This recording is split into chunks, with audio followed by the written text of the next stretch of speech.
Welcome back to the Comics Aficionados, live right here on Thinking Critical YouTube every Saturday morning like clockwork. Got a great panel today. We've had an industry-wide meltdown the last week and a half. We've got a new Ultimate Universe coming in. We've got Captain Marvel being reset. We had probably the greatest news in comic books in the last 2 or 3 years come out. And we've also got The Flash coming out this weekend. Like I said, I have a great panel. Returning from Dallas Fan Expo is MVP. How you doing, MVP? I'm doing well, man. Thank you so much for having me on. Yeah, those fan expos are something else. They're super, super fun, especially getting to see guys from the panel here on Comics Aficionados and across YouTube, whether it's from the Comics Elite guys or Josh or, it's just always a good time. So it was a pleasure. We got to hang out with the Nerdrotic crew and yeah, it was just a good time. So picked up a ton of back issues and Doc, got some Mark Silvestri signed books that I'll have to show you later. So, very nice. Did Drew have an "I'm a Hugger" shirt on this time to warn everybody? He doesn't warn anyone. He just goes in for the hug. He just, whether they like it or not, he just goes in for the hug. It's not like a normal bro hug where you're keeping your balls apart and you're barely getting the one arm over. Or maybe like you do the hand thing and then you one arm around. It's like he goes both hands, picks you up off the ground with your ass cheeks in his hands, right? See, what he'll also do is he'll get like the beard in the neck, and he'll kind of do this thing while you're, he really gets in there. So, well, it's Pride Month. It kind of feels appropriate. Yeah, why not? Why not? How's everything going on the channel? Is there anything the viewers need to know about MVP? I did a fantastic live stream with Baggage Claim. I don't know if you guys know who Baggage Claim is. Excuse me. She is a great YouTuber here on the platform, and she talks about entertainment and culture, and she is a great voice that articulates a lot of fantastic points. And I had her on the channel, so you guys can go watch that right now. Well, very nice. Definitely check that one out. There is a link into everyone's YouTube channel, and everyone on the panel, absent Doc, has their own YouTube channel yet. Josh McDonald is the new voice of pop culture with Pop by Culture. You got 8 videos up now. The subscribers are growing. You're doing great, Josh. Thanks, man. Yeah, I definitely have a newfound appreciation for YouTubers after throwing some videos under my belt now, because when you're behind the scenes and trying to like manage comments and trying to manage if you got media popping up, it's I get streamer brain really easily. I'll put it that way. That or the ADD kicks in with the comments, and 20 minutes. Welcome to the grind, brother. Oh man, yeah. I'll be like, shit, I haven't even talked about a topic yet. But no, it's been good. I've had a lot of fun, and it's nice to get my feet wet, and I can't wait to just keep growing the channel. So what was it like seeing MVP in person again? Obviously on YouTube, he looks like the most handsome gentleman in all of comic books YouTube. Does he look like that nice up close and personal? I mean, he does. He would walk past booths and there'd just be like a swoon. Like, you'd have all 4 people in that booth. All the ladies and the guys are just going. Yeah, it didn't matter. It could be the straightest straight guy and he'd be like, well, it's June, so might as well. Yeah. That guy looks like he works out. Got it, flaunt it. Yeah.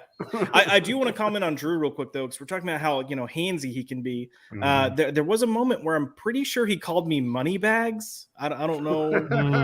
Because he likes to cup the balls. Yeah. At one point, he told me to use the back door. So I heard it. I heard it firsthand. Yeah. I will be talking to Drew later on when we talk about best comics of the week. So that'll be a lot of fun. If you got any stories about you guys? Do you have anything special people need to know about on your channel that's coming up or that you've recently done, Josh? I mean, so we've got our Tuesday show, Culture Popped, and I've got Aaron Sparrow that is pretty much my co-host at this point now. So we'll be picking that back up. We didn't do a show last week because I had some day job work going on. But yeah, and then next month we're rolling out a whole new show that'll be coming out probably Wednesdays. So looking forward to it. Very nice. Another guy that just broke 1,000 subscribers. He's ready to be monetized just as they lower the regulations for monetization. Eric O'Sullivan. Lower that standard. I'll make it. About that? I'll make it. Yeah, I'm getting there. Seriously. I'm at a good clip. I'll probably make my public view hours in about a year at this pace. Nice. Yeah, It'll that is happen. nice. Right. You just It'll keep putting happen. it out there. It happens faster than you could imagine. Yeah. So how's it going? Have you been like a rude Bostonite lately? Wicked rude. Bostonian. My bad. Bostonian. You know, you guys call it round streets. We got these things called rotaries, and use peoples don't know how to drive in them. And it's just like the right of way is to be taken in the Commonwealth of Massachusetts. Let me tell you. Man, I remember in Massachusetts, they got the jug handle road, which I'd never seen in my life until I drove there. When you want to turn left, you don't get in the left lane and turn. You get in this jug handle thing that gets you in a queue, and eventually they let you go. Correct. Yeah, and It was so you weird. can turn right on red. Yes. Yes. So they're all bass backwards there. Now, Eric, something that surprised me. Yes. Apparently, you don't like Guardians of the Galaxy, so you didn't see the third volume, but you love DC Comics, and you're not going to see the Flash? I might pass on it. I don't know. Is it worth going to? The buzz is pretty sour. And I got to say, okay, and I hate to bring up, Doc's nemesis, Fatal J, but he's the one that sold me on watching Zack Snyder's Justice League. Wow, that was your And mistake. Not only did I enjoy it, I actually didn't mind Ezra Miller's take on Barry Allen Flash in that world. So, I'm not. Yeah, they're just like, the Flash. Doc's got a really stupid comment. He says roundabouts are stupid. As someone who lived in England for several years, roundabouts are like one of the smartest ideas in the world. It's when you get 6 roundabouts connected where it gets a little bit too much. They're fucking retarded. No, they save on electricity. Wicked. They're good for the environment. You don't need stoplights and everything. And they basically monitor the traffic and they get it to flow itself. It works great. No. I feel like I'd wreck. I'm just gonna be honest. It's super simple once you get the idea behind it. Yes, Yeah. once you Yeah. wreck 4 or 5 times, then you can finally figure it out. It's exactly Man, like National Lampoon's European Vacation. Look, Yeah. Big Ben. Yeah, this is my goodness. I'll be in Europe next year. We'll know then. Stupid Americans here. Although the first time I rented a car, I was in Ireland, and it turns out the stick shifter was like left-handed on me, because you're on the wrong side of the road driving. That took a minute to get. I was like, man, this is really hard shifting with my offhand here. Right-hand That's drive's the only not that hard. It was when it was manual and you're not used to it. Yeah, I know. I'm used. It doesn't be a smoker or okay. You know what? No, actually be a high school kid rolling a spliff, and then you have to shift with your left hand like across your body because you're naturally a righty. That's when you learn how to do it. Well, there you go. Docs is gonna jump in on everything now. Life We've also lessons from got Doc. Jim from Weird Science Comics. He's been blacklisted from DC Comics. He's basically an outlaw at this time. They're an outlaw promotion, outlaw YouTube channel. I am a fan of theirs. Jim, Yes. did you almost die this week? I didn't, but now I think I'm going to go by Josie Wales is what my Man, name it's will such a be. Now good I'm an movie. outlaw, and just about those roundabouts, they did install like 3 roundabouts or, built them in our town. Our town's too dumb for them. There's been so many accidents every You single literally day. just flow into traffic. Here's the deal. The one roundabout is legitimately at a place where it's known it's just a heroin house. These assholes come out. They don't know what's going on. There's back ends, front ends. I mean, I'm telling you, it's almost what Josh had, at the convention there. A lot of back ends going on there that he was talking about, and there's just tons of accidents. Every time I hear, a police or any, that it's one of the roundabouts. People just back end each other constantly. There is a roundabout in Paris, France, that as soon as you enter it, no insurance company in the world insures your car anymore. Yeah. Because it is that dangerous. These are There's just literally real tow small, trucks too. around it, and they just drive in and tow cars out all day long. But it's the French; they don't know how to do shit. You know what I mean? That is true. Except for the viewers of Thinking Critical, you must be the smart French people. If we have any of those, There is no such thing. C'est vrai, mais oui, d'accord. My goodness, Comment ça va? there's good French people out there, Doc. Don't you remember General Lafayette? I'm sorry, I don't speak surrender. He never surrendered. He was on our side. Get Yeah, out of here, dude. Doc. Revolutionary War. It happened here in Boston. There's 2 rules of French warfare. 1, the French only win when commanded by a non-French commander, and number 2, let the Americans handle it. They named schools after. I will. Whatever. I will still not forgive them for Jesus, Vietnam. Doc's Fuck making them. up for missing last week because of Fatal J. This is going to be Somehow Yeah, I'm all thinking Doc all the Fatal time this J's week. Fatal J's French for some reason now in my mind. yeah, Doc's Fatal really J. digging in on him. He's Texas French. You know what I mean?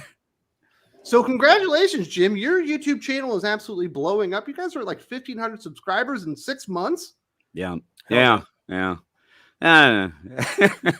wish I had something to say. It's a lot from you, Wes. I will thank you 100%. So thank you. You guys built it up. You already had the reputation out there. You start putting Don't the say videos we up. guys. I tried to get Gabe involved and Eric, who does the DC. Nobody will help me. They all ditched me. Well, then don't share off on the profits from the YouTube monetization with us. Screw those Seriously, guys. if you thought I was ever thinking of that, You that think is you're never ever going happening. to share that, buddy? Yeah, really. Maybe That's that's why they won't help. that's why they're not getting involved, I guess. But no, nobody would help, and so it's we guys, indeed. Hey, man, one man crew on a YouTube channel ain't that bad. You know what I'm saying, Jim? I've been doing it for 5 years. Exactly. Josh is into the grind. MVP's doing it. Sully's doing it. All we have left is the Doc show. When is that going to happen, Doc? You have a channel. You've got 2 videos on there, and people constantly ask, when is Doc going to have his own YouTube channel? Never. That requires work. I'm not doing work. I'm here to just derail everyone else. You want me to do all the work. Yes. And then you get the accolades. Correct. Yeah. People don't even show up to my show for me anymore. They show up for Doc. Everybody was like, well, fuck, if Doc's not here last week, they all just left us. It's going to exodus. My goodness. How you been, Doc? Did you go to Dallas Fan Expo? No. Did you go to Alabama? That was a couple of weeks ago. Oh. I was in Alabama a couple of weeks ago. I'm going to be in upstate New York tomorrow. Well, at least you're in the good part of New York. Yeah. Then out to LA in a couple of weeks. And I'm all over the goddamn place. Are you going to get some authentic buffalo wings in Buffalo? Actually, I don't think I'm going to be going up to Buffalo. I think I'm going through Central PA and up, but I'm not sure. I haven't picked a route yet. All right, Doc. We don't want to get into your whole travel schedule and anything. How's it going? I almost got you back into a comic book series this week on accident. Yeah, almost. Now we reviewed Wildcats number 8, and you will all be surprised to hear that I didn't entirely shred that fucking comic book. It was tolerable. You'll need to watch the review. What's that, Monday? Is that when that's coming out? Okay, Monday. Yeah, watch the review on Monday. But you will see a happier, well, somewhat, and gentler Doc. Not yelling as much about Matthew Rosenberg as you would have expected. Absolutely. Let's hear these shout outs from the viewers. We got some super chats. Common Sense. Kelly Thompson knew Kamala is going to die, but she and her editor can't kill her off in their last issue. They wouldn't handle the backlash. Cowards. Is that speculation or is that true? I have not heard that. I wouldn't doubt that she was scared. I mean, why didn't DC they? writer now? She's not a Marvel writer anymore. That is true. I mean, Miss Marvel could have just died in any book. I mean, as much as she died in Amazing Spider-Man. So, What? You cried? Yes, I did. I did. And now I did go out and get a domino mask so I can sleep with it and hold it to my chest as I'm drifting off to slumber. Like Peter. Yeah, Jim did one of those thumbnails where he's crying on the thumbnail and Kamala Khan's dying next to him, so you know he had the response. Exactly. Yeah, Clickbait. you gotta do the stupid face thumbnail, you know? Yes. It's embarrassing, but it's vital.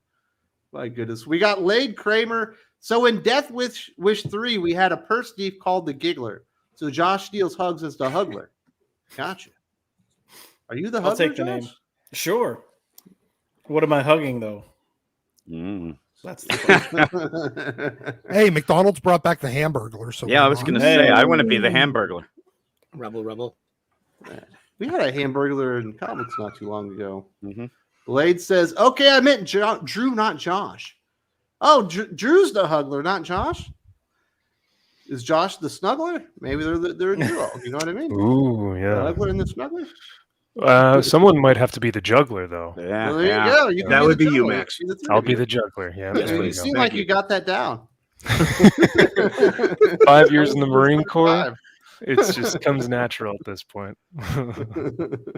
Gal Lyle says, "Nice. Jay isn't here to derail with his boring ass rants and stuff no one cares about, like Trunks." Why Thank did you God. say that? I love Fatal Jay. Yeah. I think he's hilarious. Beam of sunshine. Yeah. So he has some bad takes on comic books and Superman trucks. Yeah. I'm sorry, name a good take. He said When he we likes figure- Mark Silvestri. You have to be blind not to. I mean, Well, and even- you know what? No. Actually, you can be blind and still like Mark Silvestri's art. Well, there you go. Listen, I like Fatal Jay. It's That's too like bad saying not everyone loves him as congratulations, much as he I do. breathes. I think he's hilarious. Callum also says, "I hope one day you get Eric July on this." Well, you are going to be happy because one day that will happen. I did talk to Eric this week about ISOM #2, the success in this comic book industry. It was a really fun interview. It was about 40 minutes long. I definitely suggest you go see that if you haven't yet. And behind the scenes, when we talked, and he was considering coming on to today's show if he had time within his schedule. It didn't really work out. But he said that he's going to come on to the Aficionados eventually once we get all the scheduling and everything worked out. So you were likely to be very happy about that. I'll say while we were in Dallas, because his warehouse is actually in Texas. The entire weekend, that man was just on the grind. His whole team were grinding because they were there as well. And Kara, who is one of the individuals who now works for him, she was previously canceled from her video game job because she followed someone on Twitter. She's now hired by Eric, and she was working her ass off all weekend. So they are definitely putting in the grind for this ISOM #2. It's really cool to see. Absolutely. It's already well on its way to be the second most successful crowdfunded comic book of all times behind ISOM #1. So absolutely insane stuff. And I will just say this, my impression, Eric was very good people. He was a great interview, really humble and easy to talk to. I'll put it that way. Count Crab Cake, man, that is a new avatar name, and that one's a really good one. I like that handle. I have made 2 terms, plus flushed and max sack. If the movie sucks, flush it to plus and sack it to max. They're wrecking the theaters as fast as comic shops with their poorly written garbage. Ooh, that's a good take. So, I Josh, thought- is The Flash a max sack movie? Is it that bad? I didn't think it was that. Look, there's moments that are bad. The CGI. I heard the is the worst. CGI is really bad Oh, across the board. God, it's god awful. It's awful. And I made this comparison after I saw it Thursday night, but there's a lot of CGI that reminds me of The Rock in The Mummy 2 when he's the Scorpion King. It's God, legitimately. I just watched that 2 days ago. It's legitimately that bad, and CGI It should looks not worse be this than bad. video games nowadays. You know, No, 100%. It 100% was. Look, I didn't think the movie was great. I enjoyed it. I thought it was fun. And I know humor has become like a bad word in comic book movies. There's a lot of humor here, but it's actually good humor. Like, it seems like they got a competent comedian to come in and write good jokes, that there was a good setup and a solid payoff. And I had a pretty packed theater. My entire theater laughed out loud multiple times. So it's fun. Keaton's great. Sasha Kaye's really good as Supergirl, but she's barely in it. But yeah, it's fine. It's fine. you know what? Speaking of bad CGI, I watched Fast X last night. There's some really bad CGI in that movie. Well, not to mention the script probably Shut- sucks, and the acting obviously is terrible. You Well, that's shut a your given, whore Wes. mouth about my wonderful race car movies. Ugh. Not really race Soups. car movies anymore. I'd rather watch Guardians of the Galaxy than that. Yeah. Yeah. I watched Fast 10 or X, It's or, all and about I haven't watched one strategy. since the first one. I've watched the first one and then What? this last one. It does have some weird CGI though. Yeah, the cars for some reason bend a lot. Like they get bendy.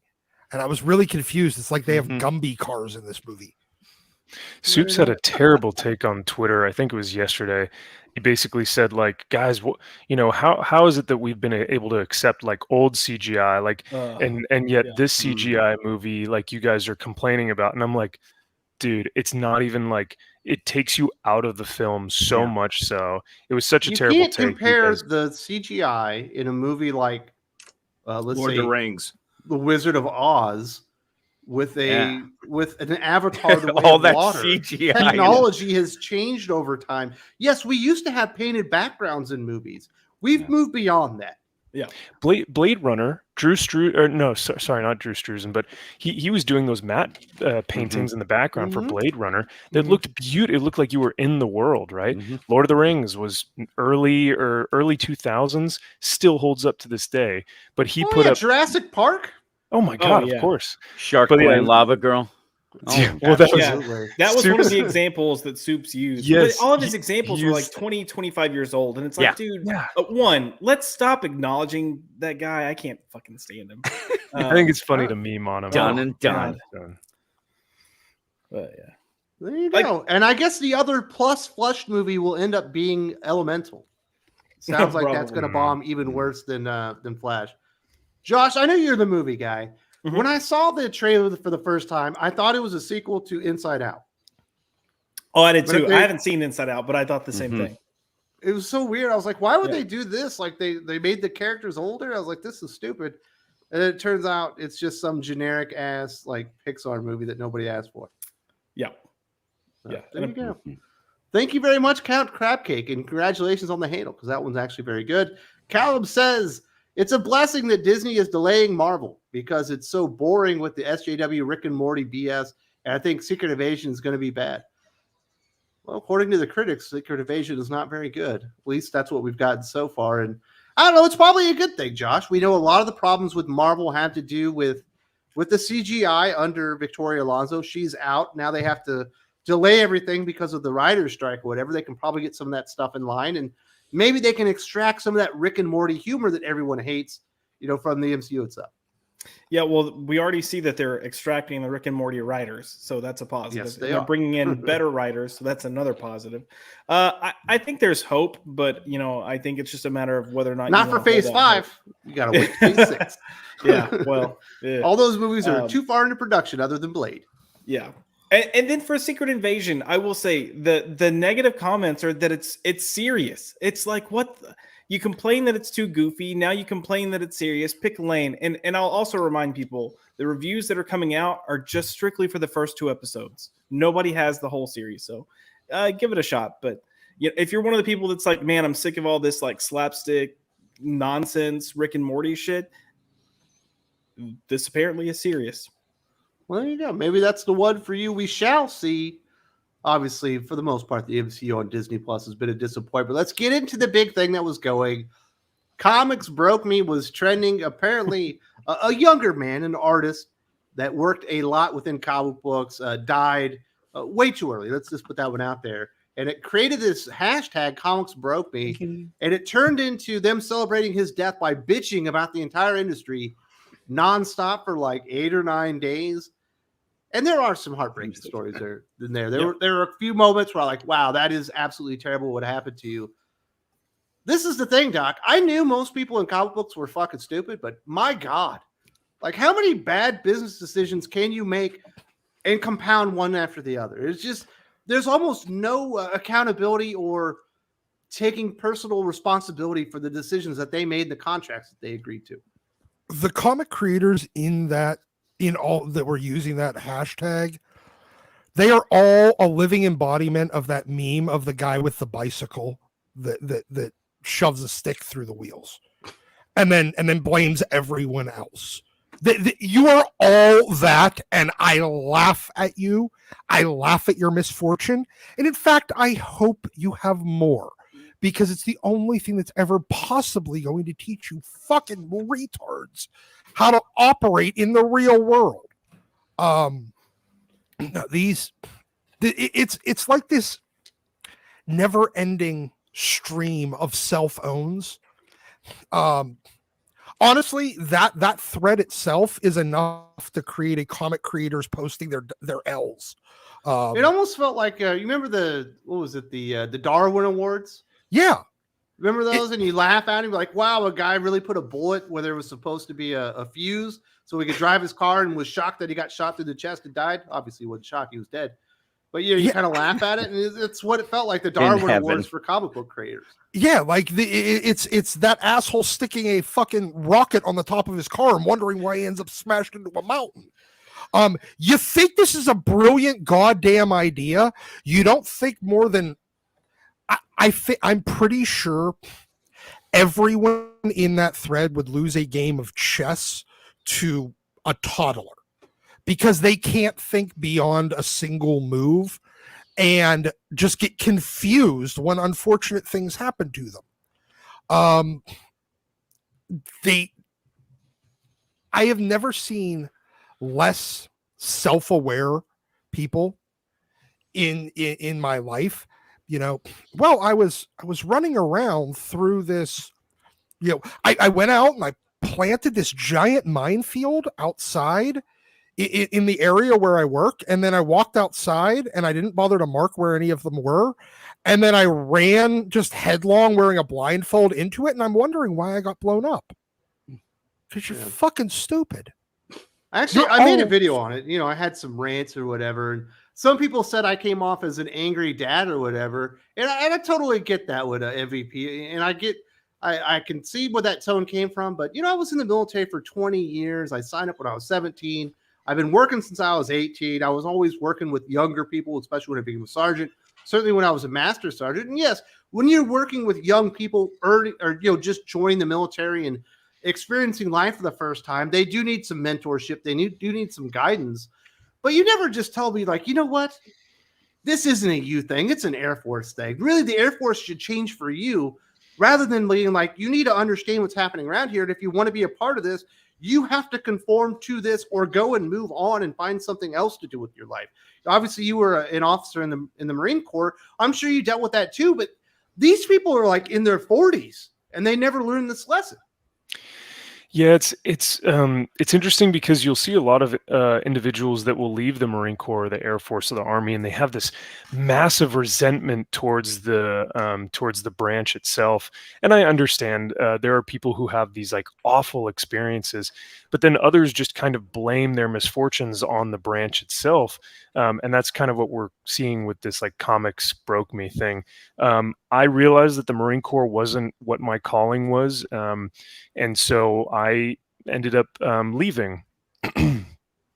However, I never held a resentment or this like hatred towards the Marine Corps. I still think it's an incredible branch with individuals that are much better men than I am and women. But I knew that was not where I needed to be at the time. So yeah, I think it's difficult to watch this whole hashtag thing happen on Twitter because to me, it felt really gross. It felt like these people were taking advantage of someone's death for them to complain about the industry.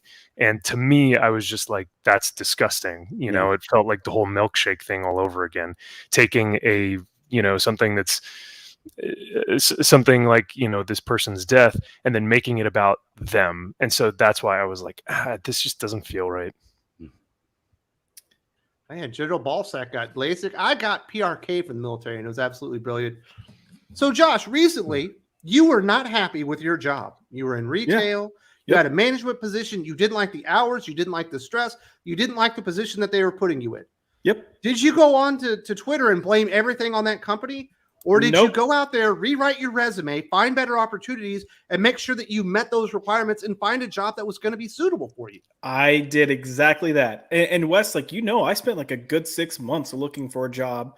And the reason I spent 6 months looking for a job was I kept getting lowballed on offers. And I'm a nice guy, but I also have a limit. And I'm the type of person that I have no problem saying, I know what I'm worth and I'm not taking this. Come back at me with a serious offer and I'll walk away from an offer. And I did that multiple times. I did that when I first moved back to Texas. And, you know, I don't know if we should name drop people, but the fact that Heather Antos is going to go on there, complain about making $30,000 a year in New York, like, no offense, that is 100% your own stupidity. And I fully understand that some people get stuck in situations when they cannot take anything else. But if you're wanting to work in comics that bad, and all you're going to get is that type of paying job, you need to know that you're going to have another source of income. It's a hobby. Yeah, exactly. And if that's not going to work for you, then she also talked about how she got paid like 3 times as much doing like 10% of the work for a video game. Try going into that field. Yeah, it may not be what you want, but if you do that and you create like or establish a name for yourself in that field, you have more negotiating power to then go back to comics if that's where you like really want to be. But there's some people that talked about how they kind of got stuck. They had been working in comics and then started kind of getting lowballed offers and had trouble finding work even outside of that because they didn't have a work history. I do feel for those people a little bit, you know, like that sucks. I'm sorry. You did try other ventures, but at some point you just have to take ownership of this is the direction you went into. And look, I would love to write for comics, but I'm also realistic in knowing that comics right now is not an industry that pays. So I'm not gonna bank on that as being my like only source of income.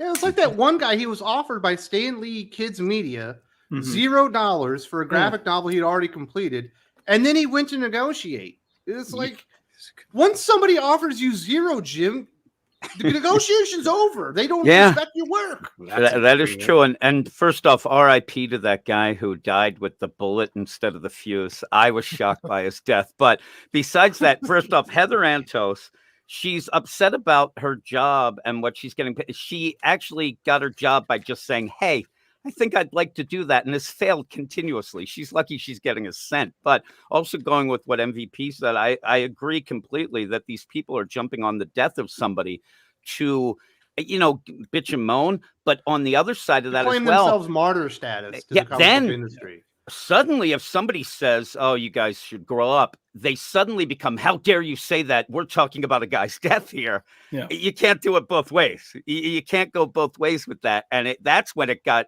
pretty disgusting about it. But really, there are problems in any job. And like we said, you can go and get another job, especially in comics. As Josh said, it's more a hobby. But really, this sort of thing, the people are doing manga, the mangakas, they're probably laughing at the minuscule little problems that some of these people are saying, because they're literally, you know, work to the bone, but they understand that it's a job they got hired for, so they do it, and they, you know, don't end up bitching and moaning about it. Yeah, there's even another guy that said, my creator-owned work paid me more than any of my top-paying gigs. And it was like, your creator-owned work was your top-paying gig, then, genius. Why are you taking other jobs? Why aren't you doing more creator-owned work? Yeah. And there's people who probably get jobs like you would go in and if say, hey, I'm going to do that book. I know I'm not going to get paid, but it's going to elevate my brand. I'm going to be able to, you know, there's always different things that you're going to do, but don't do something that's just stupid to do. I mean, that's just common sense. There are plenty of writers in the past who have said that they took jobs with DC and Marvel just because they knew it'd make them more of a namesake within the comics industry. And like, hey, that's part of building your brand. That's part of a plan, right? Yep. That's part of a business plan. Do it that way. Come up with something. But some of these people get in because they're like, man, it'd be neat to write these comics, and have no savvy at all about what it means, and then somehow are shocked. But not even just that, they're mad at, you know, everything else but themselves. Go ahead, Doc. Here's the one other part we got to keep in mind. Look, if any of these people were actually talented enough to be working in an industry that paid them at all, they would be, but they're not.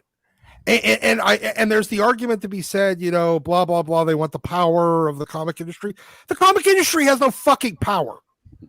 It's so small you can get up into power pretty easily. I get that. Look at James Tynion. He's never really even written anything all that good outside of Something That's Killing the Children. He's considered like the best writer. Yeah. I mean, I agree completely. The fact is, though, it still has absolutely no cultural influence. Well, yeah, and when you go with it, the idea that anybody with the right, mind or brain on them probably won't get into it. So the people that are the lesser. It's all nonsense. That's why people with a little bit of talent do get elevated very quickly. But, And then these contracts are things that they sign. Like the lady that was Lumberjane's artist, like, I made $80 a page to do layouts, pencils, and inks, and it's like, yeah, because it's Lumberjanes. There's no potential for the book. They're making it because they decided to do like a little side project, but they're doing $80 a page because it's never going to make money. If you want to make some money, go and work on a character or an idea that actually has some promise on it, not something stupid like the Lumberjanes. Wait, hold on. We can't forget the funniest part. We cannot forget the funniest part about that lady where she begged to do it for $9 a page. Yeah. That is absolute. No, not 99. At the end, she begged for the last couple issues to do it at $9 a page. I believe she meant 90. It might have been a mistype. I think she got a $10 increase. Okay. I mean, but I think it would be even funnier if it was actually $9 a page. Funnier. I do want to say, because one of the things that irritated me is when this hashtag first started circulating, because I saw it when I was getting ready that morning. It was there were a lot of legitimate things that people were bringing up that I honestly felt for them, like people that are seasoned in the industry that had medical issues pop up or had injuries, and the publishers just did not care at all, didn't do anything to try to help. And it's like, if you got someone that's been with you for a while and they're helping deliver money for you, show a little bit of grace. I think that's needed. And there was a story about Denny O'Neil needing open heart surgery, and DC was like, not figure it out, because if you stop writing, you're done. We're done with you. And he had to go like pretty much beg a friend, like, will you step in and write this for me so I can go have this surgery? And they kind of let that pass by. But he had to do the legwork to go find someone else so he could take time off. Like that kind of shit. Be better people. Like, if you're running a business, be better. But then I think all these like bottom feeders found this as an opportunity of, here's a soapbox so I can go like complain about my nothingness because I'm so desperate for attention and so desperate to take whatever job I can get that I can go complain now. They ruined what should have been a good conversation to try to get better pay for people that deserve better pay, for all the Tomasis and Gleasons and Faybox and stuff that are out there that honestly deserve better because they deliver the work and they provided the work. Instead, it's turned into this where we're like shitting on these people because they're shitty people. Look at Peter David, who's in the hospital. I was going to say now. Peter David, and he's got like a GoFundMe, I think, right now, and like no artist like Peter David, who's a huge name in comic books, should have to do a GoFundMe. No one like who was it that unfortunately just passed away that was a good friend of Perch's. She did a lot of Doom Patrol. Rachel Pollack, like another one that's like, DC, like, can you guys do something for one of your major creators? And so, yes, Josh, I think like at its core, this should have been a conversation that could have actually brought some good and brought some eyes to the industry, saying, you guys do need to do something here. But as per usual, especially on Twitter and especially within mainstream comics, I'm not talking like crowdfunded, I'm talking more mainstream comics, you get a lot of these individuals who are narcissistic, take this as their own platform and soapbox to then complain. And that's what takes over. And that's what mainly people see. And that's what's so unfortunate, because this could have been something great. Yeah, and if you are part of the GoFundMe for Peter David, him and his wife continue to struggle with bills and insurance and things like that, because he's been in and out of the hospital, but yet you don't hear anybody, worried about that. It ends up being, hey, look at me. And that's what makes it kind of, like I said, it's a bit disgusting at points. And I believe he is still like writing. I think he was just doing the Joe Fixit book for Marvel. But I also see a couple people in the chat talking about how like, oh, well, there is money in comics. Just look at the Rippaverse stuff. And it's like, that's a one-off, guys. Like that's, if you are going to do an indie book and go on to Kickstarter or Indiegogo or whatever, you need the talent and the funding and the backing and you need so much, the publishing, the printing, the shipping. There's so much that goes into a comic book. Exactly. And so I would say that even like your Marvels and DCs, even they are struggling to keep people on these books. World's Finest, which is Mhm. arguably one of the best titles over at DC, is still not making great numbers. So Mhm. where are those comic fans?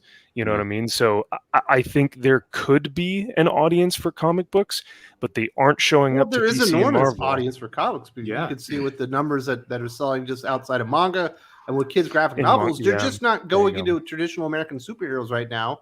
Yeah, And there that's what it isn't is. the money there anymore. It's like the one lady said, they dropped the rates for colors and stuff because Mhm. that's the most that they can do and hope to actually make a profit, even at Marvel and DC. And once you start going to the smaller publishers like your IDWs, your Booms, and stuff like that, you're not going to get a good page rate because there just isn't a big enough audience right now going to their comic book shop on Wednesday and picking up new comic books. You know, and there's a lot of reasons for that. You know, in turning off fans and driving them away is a big part of that. Not telling really great stories is a big part of that. A lot of the great artists and writers moving on to like video games and stuff like that left a really big void is a big part of that. And you know, that's just kind of where we are right now. You know, if you want to get to that James Tynan status where you can have your own Substack and probably support yourself just on that and do some other projects on the side, like you're going to have to grind and you're going to have to struggle for probably, 5 to 10 years at a minimum just to get to that opportunity and get your break. Yeah. There's something also to be said about the fact that the comic industry and comic pros refuse to accept reality for what it is, which is that, okay, World's Finest, supposedly a wonderful book. Guess what? It will never be the number one selling book because it's not Superman, Batman, Spider-Man, or the X-Men. It is impossible because quality only matters to a certain extent. The rest of it is IP recognition and the title recognition. Sorry, World's Finest is not a marketable title. Superman Batman is. If they just called it Superman Batman, it could be the number one book. But the fact that they decided to go with They did back in the early odds. Yes, and it made it a number one selling book. Every time they slap that World's Finest on there to go back old school, guess what? The book falls into the middle. It becomes a middling book because you know what World's Finest is historically? A middling book. That's all it will ever be. It doesn't matter how good it is. I think that when you talk about the reality of the whole industry too, you get the industry and even people that cover it say how great it is. Oh my God, everybody loves each other. It's great. And then these people go and get these jobs, and then it's like, it's like they got slapped in the face, it seems, because they didn't look into it. They're supposed to be like, oh my God, this is supposed to be the greatest thing ever. And everybody, and then all of a sudden you're told, oh, I'm only going to get this much money, but it's a business. That's all you're going to get. I don't know about you guys, but like all I can do is think about myself and like in my trade. I'm a tradesman. I'm a professional chef. It's hard work. It really is. You have to know the space you're getting into, like not just the culture, but just this, the whole think about it. And people wash out all the time. It's really tough work, and you have to accept that this is how it works. I think there's a big thing, like of these kids. It seems like maybe it's like, oh, where's my Netflix deal, or why hasn't it happened for me yet? But I don't want to be also like mean to them. I mean, they're obviously, these people are sharing their genuine hurts too. It's really tough. It's really hard, huh? But real quick before I get canceled, because I think chat was a little didn't like that I said that Rippaverse was a one-off. I'll amend my statement. I didn't mean that it's a one-off. I meant that it's very, very difficult to do that. He's unique. It's a phenomenon. Yes. A one-off would mean that I was just a one-hit wonder and he's never coming back. So that is not what I meant. What I meant to say was it's very unique. It's very difficult to do that. And yet he's doing it with issue number 2. I love his work. So yeah, don't chat. I don't get my words twisted. What I meant to say is for indie comic creators, a lot of these crowdfunded books don't even make it past their funding mark. You know what I mean? And Eric has put in a lot of time and effort and work, and it's very unique for a creator to do that. So I think that's kind of what I meant to say. And you'll find out some people will think that it's that easy, and they'll try to jump on that sort of thing, and they'll find out very quickly it's not as easy as he kind of made it seem. And to connect the two items, what I was talking about before in this, as great as what Eric July is doing, and as much money as it's making, as many units as it's moving, it will never lift the comic industry. And it because of the nature of the comic industry, the market itself, it cannot lift it. And he bypasses the local comic book shop, the direct market too. And it's okay. Well, that's kind of part of it. That's more secondary. But my point is, do you want to improve the plight of people on Lumberjanes? I could tell you exactly how. Make X-Men sell 200,000 copies a month. I thought you were going to say put X-Men in Lumberjanes. No. Stop promoting Lumberjanes and think of better ideas. It's going to be IDW's next Ninja Turtles crossover. My point is, you take your marquees, you build them up. It pulls the rest of the fucking industry up. And to go with your deal, Doc, the idea of what the big two especially do, they don't look at something like Manga or Eric July or anything like that and learn from it. They take it as a battle, and they're going to try to prove that their way is. They're insane with the idea that they can't just look at something and say, okay, what works here, what works there. Wes was talking to me this week just about YouTube channels. You just go around, you look at what works for people, what doesn't, and that's common sense. That's what you do. That's how you improve things. And they'll look at it as an attack and just battle against it. And they do every step of the way. What we're...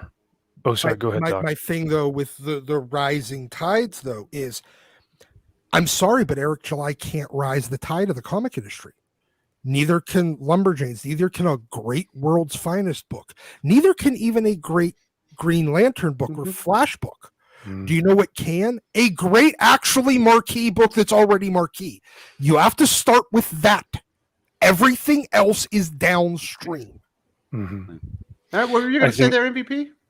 I think to Weird Science's point, I think like what we were talking about in terms of competition, we're really missing that right now, because think about like these old publishers in the 90s, like when someone would publish a book that like made a couple 100,000 copies sold on that first issue, someone else would go, oh man, I need to put my book out that's going to do even better, and it's this like fun competition and rivalry between publishers or between creators. I was talking to David Finch and Matt Bat Banning at a convention.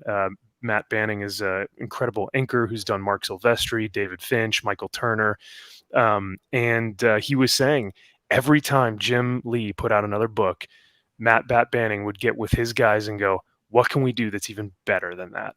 And that's the fun of competition that we're missing. Well, I think the competition right now is between the publishers and creators and then the actual fans. Yeah, 100%. Which is unhealthy. Yeah. That's kind of the way we got here. We do have a lot of people chiming in here. Let's see what the people have had to say. Chris Calmile says, Chris Gore said he's seen the first 2 episodes. I believe he's speaking of Secret Invasions. And in his words, it's a lecture about racial commentaries. Also, Kang and King Cuckoo have been Me Too'd. Yeah, they have. I think you can have commentaries on things, and if it's written well, fine. If it's not written well, then it's going to be a bust. If it's the moment it becomes preachy in any way, you failed. So we shall see. Caleb says, hi. Yes, Doc, I hope for that too. Also, they wanted and asked for this. They all wanted to be equally poor. Spread the message in anti-money common BS. Yeah. Basically what happened. Yes. And he says they want people to validate their insecurities. And Josh said it best. They live their lives and identity is their gender and sexuality, and they're nothing. Yeah. I almost got canceled by the gay community yesterday because I made the comment of what? Yeah. That was really fun to watch from afar. Let me tell you.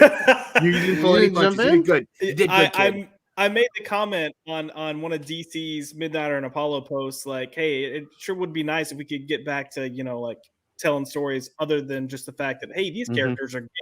And I had a swarm of homosexuals decide they wanted to tell me I'm homophobic. You didn't say that you were one of them? I did say I started the post as a gay man, and apparently it's wrong. And how dare I? How dare you? Who doesn't want to wear the ribbon? You're not an ally.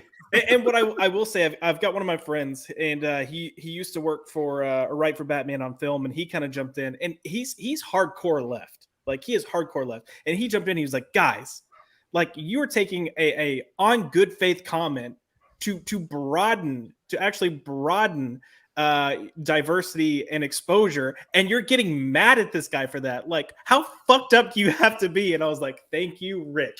But yeah, no, it's strange. Like my wife, she had a classmate that she hadn't seen in 15, maybe 20 years. He moved to Canada, and he comes back. This is the first time that she's seen him. Like, they weren't best friends, whatever, but it's been 15 years. He's back for Christmas.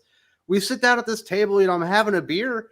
And she's like, hey, so-and-so, what you been up to? And he's like, well, I'm still gay. I'm really into pride. And he's like, I got these pride tattoos. And I was like, later on that night, I was talking to my wife. I was like, can you imagine if I introduced myself and someone was like, hey, Wes, how you been doing? And be like, man, I just really love sex with the ladies. Me and my wife, doggy style 2 nights ago. I've got a straight tattoo. Nice. Yeah. You people would think you were weird if that's all your personality and that was all that you could represent yourself as. Yep. Yeah. So I'm with you, Josh. I don't get the mindset. I don't either. It seems odd that the most inclusive and welcoming individuals would be so hateful and bigoted towards you, Josh.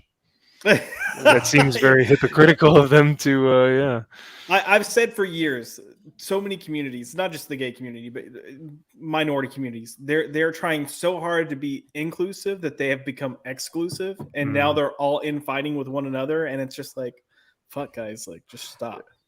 Calum also says, also on the Heather lady, that game is Destiny. I play that. It's a huge fan base. They would never hire her because they like making money. They did hire her. She came in and she did 10 works of temp work on a Destiny short comic book. And I guarantee you Destiny has writers. They have editors. And if she made a good impression and wanted to make more money than she's making at comic books, not having to beg money for like a laptop or whatever, she would have moved on like a smart person would have. You're doing the same thing. It's just, video games are just visual storytelling with more interactivity to it. So you have to think more. That's all there is to it. That was one of the dumbest things. I was like, oh yeah, people get out of here with that. Calum says, if you dump Tom Taylor and Mags into China, how long would they last? They are commies and anti-capital, so bear that in mind. They would still. Are they armed? Where are you dropping them? No, you can't drop them in their arm. They'd be dead. I mean, it wouldn't go very well. No. Okay, with passports and money? Or, what are we talking about here? Are they undercover agents? Are they spies? What are we doing? Are we infiltrating? You gonna put this on Twitter? I'm up for that. Hold the truth hostage. Y'all's talk broke me, huh? Stop common sense. Yeah. Oh my God. That's great. Don't get enough common sense these days. That's the big problem. No one can have an adult conversation anymore, Sully. You got to think about everyone's feelings rather than just pointing out the straight facts. Exactly, because it's what feelings first. It's your identity first. It's not, that's just, I'm not going to agree to that. You don't have to either. Just be like, no, what about the merits? Yeah. I was just thinking the idea of this, this whole comics broke me. It's like the guy at work who's just always bitching and moaning about how much he hates his job. And finally you just say, then get the fuck out of here. Why are you working here? Basically. Agreed. Annoying. They happen a lot in the military. Sigma Comics, HH and the fellows, they were down at Dallas Fan Expo. I believe Josh and MVP and everybody would have got to see them. Probably got a big old hug from Drew. Says, shout out to the Thinking Critical team. Support indies, your local comic shops. Thinking Critical, and hit the like button. The Sultan, that's Sully, Josh, and MVP read Here Comes Calico, so should you. And they do have the obviously the manga versions of Here Comes Calico volumes 1 and 2, which I know Sully has volume 1, and he's an enormous fan. It's portable. You throw it right in your pocket. Your back pocket too. It fits. And it's also really violent. It's like if you're upset about Punisher, well, have we got something for you? Check out Sigma Comics. Here Comes Calico. You'll get your fix. Seriously, it's in that. If you watch John Wick #3 and you were like, Man, I just feel like he could have done more. Like, You you know, know, he's kind of a pussy in that one. A pencil. Go read Here Comes Calico. That's Seriously? probably your character.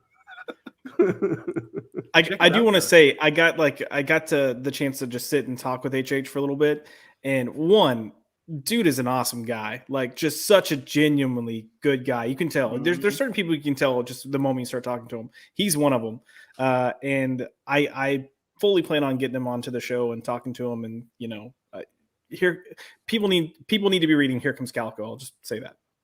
Very much. Terrence Bernard says, what put a sour taste in my mouth is they did everything they could to divide a fan base and pros off flaky morals. When they harbored real monsters, they still prey on them as long as they did lip service. That is one of the things that makes me mad, Josh, is everyone's like, oh no, comics are great. Comics are great. We get one hashtag going on there and the entire thing falls apart. Okay, that narrative was all bullshit. Well, yeah, because like it's all built on lies, you know. There's this running thing in just the corporate industry in general where it's all, you know, PC, like what's our political speaking points, what can we say, what can we do, and you know there is a line between being a good company man and just being full of shit, and we have crossed that line that we are so far into being full of shit that the moment someone is even remotely honest, it's in the public view, how dare you, behind the scenes they all start agreeing with what the person that they just like, you know, put a witch hunt out on. It's a screwed up industry, and these people screwed up this industry and they're paying the consequences for it. Absolutely. All right, man. I'm not going to attempt to do this, Dave, because I will give it no justice. Thank you very much for supporting the channel. What do you guys think of Lady Death on Kickstarter? I think it's great. Brian Polito is a genius. He's the guy that did it right first. He's built an entire empire on crowdfunded comic books. He has his own brand, and he answers no one but himself and his customers. That's the American dream. Yes. Man, Sully and I were like, what are we, twins? What's that going on there? We're wearing the same Red t-shirt. shirts. Dude, we're wearing Mine's a little bit different. I'm yeah, not beaming down today. You go. But no, Lady Death's great. You know, obviously he's got some offshoots of that as well, sequels and type of stuff. And you know, Brian Polito started out in comic books, saw a better way, and went and did his own thing. That's what you should do. Rather than going out and making a hashtag, make your life better. You can live your dream on your terms. It doesn't have to be on anybody else's. Creator.season says, the state of comic books is no surprise. It was over when they raped Superman and checked Captain America on his privilege. They deserve all this. Yes. Yeah, that wasn't very good. I mean, it's Was that, accurate. I try to remember the guy that did the authority. John Ridley. Superman. John Ridley. Yeah, fuck John Ridley. Thanks for reminding me. Oh, Thank you. That was rough. Yes. Then he goes back to the prison, or he sees the general in person and doesn't kill him. Like, I'm over it now. Yeah. I don't know, man. Feels like it would change a man. Probably would. Common Make you sense wear your says, trunks on the outside. James Gunn is one of those people that can break an IP, that can break IP recognition. He elevates obscure characters. Others should do more of that, just not in sync with the MCU. Yeah, I think there's a question of how successful he can be. Like, he was successful with Guardians, but I think Guardians had the benefit of the MCU like gaining momentum, which helped. Absolutely. He can Doc's find rising ways, tides, all ships theory there. James Gunn can find ways to connect with people, which I think is a good thing. But his last few films have not done as well as I think he's going to need to do. Have you noticed it in the new DC comics about the graphic novels, trade paperbacks they're trying to get you to buy to catch up with what they're offering movie wise? And one of them is Booster Gold, and they're going to be basing it off of Jeff Johns' Booster Gold and the first 12 issues, which is huge time traveling, and it involves so many different characters. So I can see something like Booster Gold being like Guardians or Suicide Squad. You have this and throw every B, C character into. I don't know. I'm looking forward to that. Review Arvita says, My Hero Academia has an average sale of 250,000 sold per week within the past 30 days, according to Oricon's top 10 weekly chart sold series by Japan.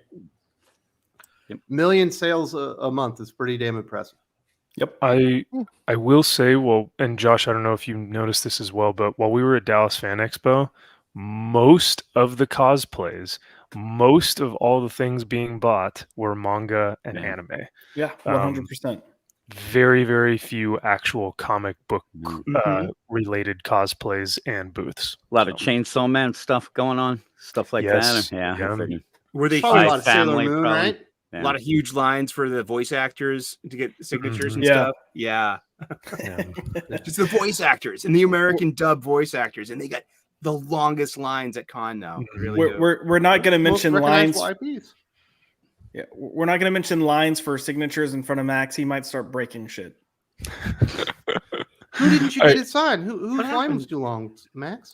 So thankfully I did get it signed. I had bought tickets for Charlie Cox Daredevil, and He's blind. How is he going to sign anything? I held his hand and he In was able to Braille. kind of, yeah, so that was nice. I got to, no, but he was awesome. But he eventually had to stay till about 9 or 10 o'clock on Saturday evening. The con closed at 7 because it was so poorly mismanaged. They overbooked his signing, and so his line it snaked around the entire convention. So I didn't even get my signature on Saturday. I had to come back on Sunday. Did you but ask the him dude, what does it feel like to get bitched out by MCU Phase 4? oh, That's what I would ask him. I paid asked- for this I- time, sir. I asked Gary from Nerdrotic, I said, should I ask him about She-Hulk? And he was like, no, I don't know about that. But Not if you're a fan. You probably get along. no, I just said, hey, thank you for what you do, man. Best depiction of Daredevil, probably the best series of a comic book show Agreed. ever done. So he was very grateful. Better But, than the X-Men animated series. I think maybe live action. There we go. Live action, I don't think there's anything that can beat that. The X-Men animated series is fun and good, but there's some not so great writing in Yeah, that. like That the last 1980s season. Hulk show was Oh. pretty damn awesome. Incredible Hulk. Mhm. And honestly, I would take Batman the animated series over the X-Men animated Yeah. series. Yeah. Oh, 100%. Because There you go. X-Men, the final season of X-Men animated is quite terrible. They Yeah, changed Wes everything. wouldn't fully know about the Batman animated series though. I since, started on it. My kids didn't like it. We didn't keep watching. Yeah. It wasn't for them, apparently. Lade Craver says, Doc, review of Suffering, Volume 3, coming September. Power Girl #1. Doc West decided you needed more Leah Williams in your life. How many reviews have you got on Volume 1 and 2? What? I legitimately have no idea. We're going to review Power Girl #1. The second one, obviously, he did was Steelworks #1. And then, I don't remember the first one. What was the other one that he wanted us to do that we ended up doing, Doc? He tortured you for months about it. I can't remember. was it Hellcat? Yeah, I Oh think it yeah. was. Yeah, it probably did about 3,000 or 4,000 each. Still think you might have been better to go with Spirit World this week for Doc. That was my other suggestion. Might have been Volume 3 right there. We talked a little bit about Spirit World. We did Okay. another video on that Yeah. one, but we took a different angle rather than just a complete Oh. comic book review on it. But Spirit World was worth talking about. Mhm. Yeah. Jawing and talk. We got Tyler C. World. I used the Comics Broke Me hashtag. Told everyone to get better at business decision making. I was mobbed on and lost my publisher. All these people let comics break them. Yeah, I saw your tweets as they were happening, and I saw the progression of the dude calling you a dick, and then the follow up of you losing everything. And man, I think that's bullshit. But I would say let your story be known, and hopefully someone out there will come connect with you to let you. And if you want Let to you do what support you do. Tyler C. World, he does have I believe, a project that is crowdfunding right now. He also talked, I believe, on his live stream on his YouTube channel about all the stuff that happened, how he lost his publisher, how they mobbed onto him, and basically tried to cancel him out of comic book. So definitely go watch that live stream and go support the comic book if you're interested. Absolutely feel for you. I saw people jumping on you, and it's disgusting that none of these people can take the cold hard facts that when you read that hashtag at the beginning, it's one thing. But after about 12 hours, it's just every single one of them is a bad business decision, is what you're reading about. Yeah, and it's Well, and kind what's of even crazier is his initial tweet was really kind of like trying to help people, be like, "Hey, you deserve better. You can do better. Mhm. Look for better." And people jumped on him for that, and that's what I don't get. And that was You what I would was have done much thinking better about. jumping in there and saying that comic books absolutely destroyed your life and that you'll never be the same again, and you have physical and mental ailments to this day, rather than saying you can do better and you can improve your lives. I sat at a table for too long and became a 400-pound pile of goo, and now my back hurts. Comics hurt me. I'm sorry. I'm pretending. Man, a lot of those artists are jacked up, Doc. Like I talked to Ron Garney, and he was telling me about some of the stuff that he goes through behind the scenes just from like drawing for 25 years. Oh, dude, it definitely fucked him up. I get it. I hear. Of course, he's not 400 pounds. He's like a Brazilian jiu-jitsu black belt. And he's in pretty good shape, but he's like it messed up his shoulders real bad. Yeah. Bad. Oh, yeah. I mean, it's that slouched position you're in is not exactly ergonomic. No, I mean, and there's a lot of other writers or artists that talk about it too. But at the same time, they should be probably thinking about trying to come up with better options and like sharing ideas or the standing desk, Doc. Standing desks, ergonomic workstations, anything like that, instead of whatever stool while they're sitting at their kitchen table. Yeah. You know what else messes up your back and shoulder? Laying concrete every day. Shit like this happens. Well, we're being in the military. Every guy in the military I knew, especially in the Army and the Marine Corps, they all had fucked up knees, shoulders, and backs. Oh, it's awful. Yeah. You'd be like 28 years old and have degenerative like arthritis in your shoulder because they PT'd them so goddamn hard. Yeah. But I mean, like I said, while we were in, we just kind of put our heads down and said, this is what we signed up for. We signed our name. Yes, it's in the job. It's what we said we devoted our lives to for the next 4 or 5 years, and we signed up for it. And if people didn't want to do that, they could end their contract at the end of the day. You know what I mean? But it's that's another thing that pisses me off. Screw it. I'm going to do it. MVP. Let's do it. These guys don't know a fucking bad day. I was stuck on a goddamn mountain in Afghanistan for 300 days straight. I didn't have a single day off for a year straight. Getting shot at and almost bombed on essentially a daily basis. I wasn't even going outside the FOB because they wouldn't allow it.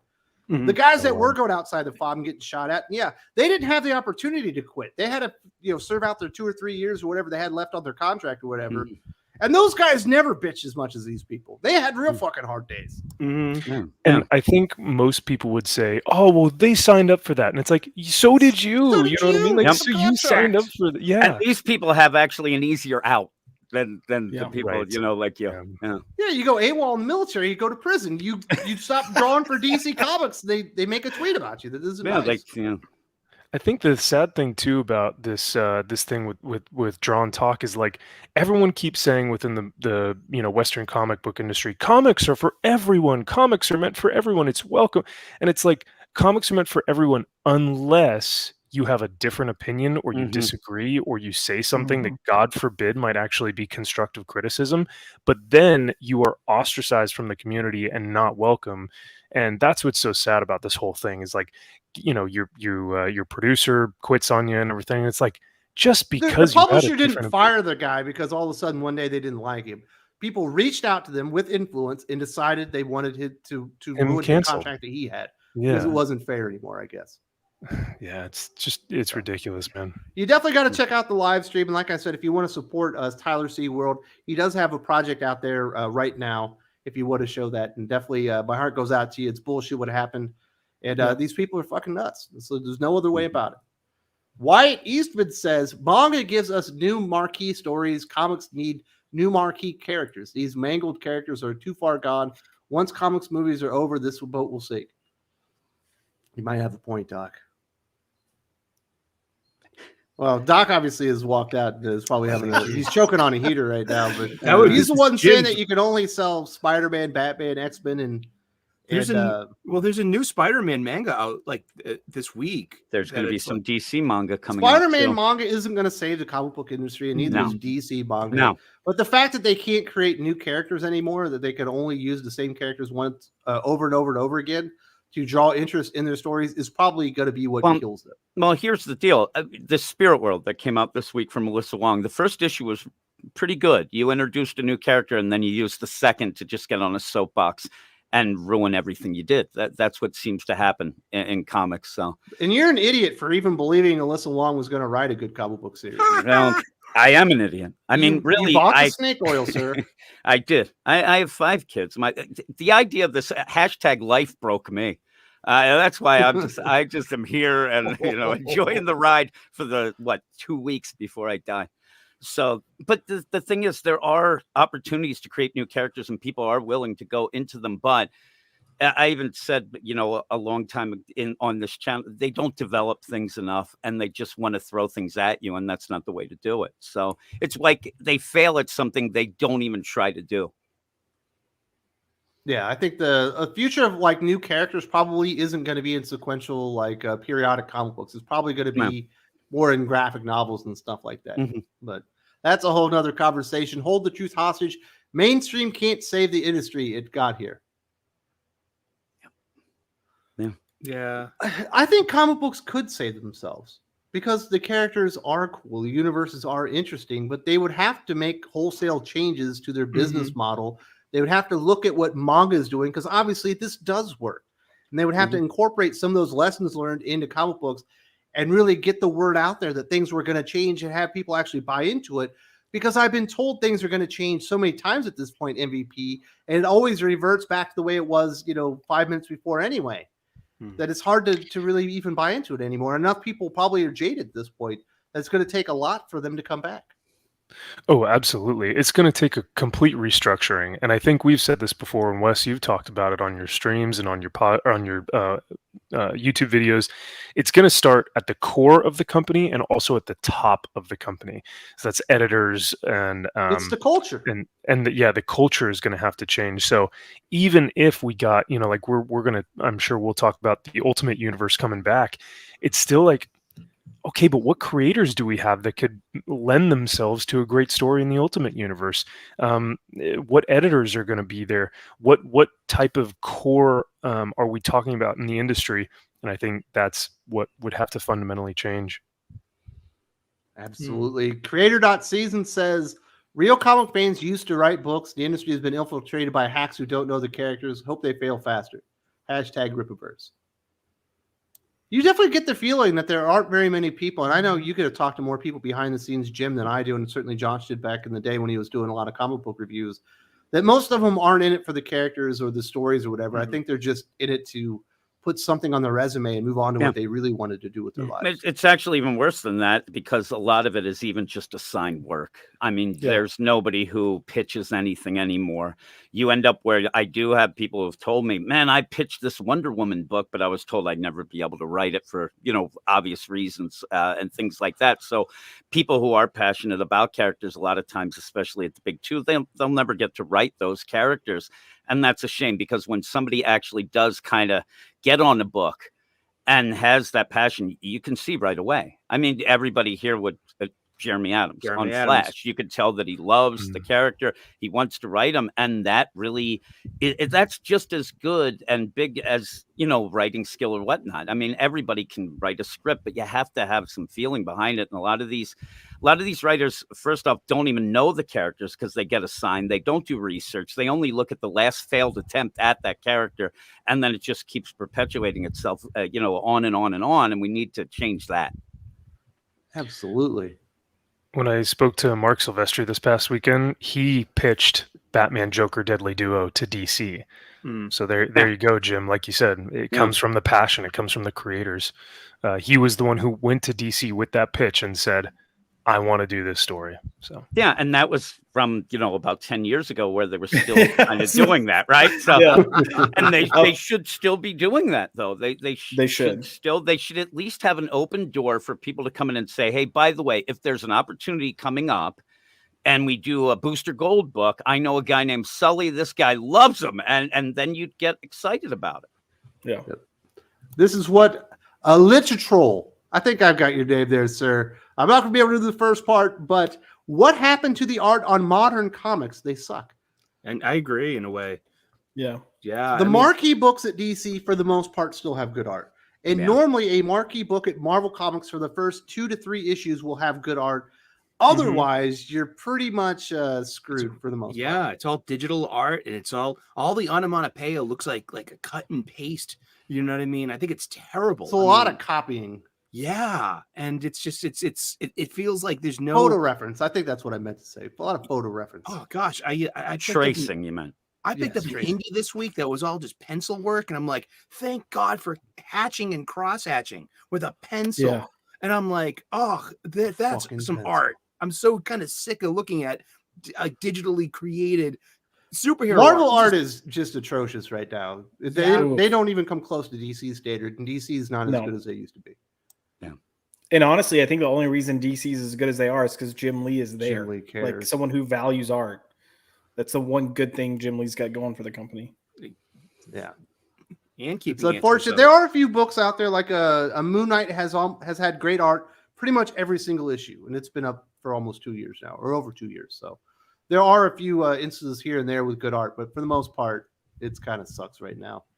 Review Arvita says, as of the 1st of June 2023, One Piece has 516,566,000 copies in circulation with 103 Insane. volumes.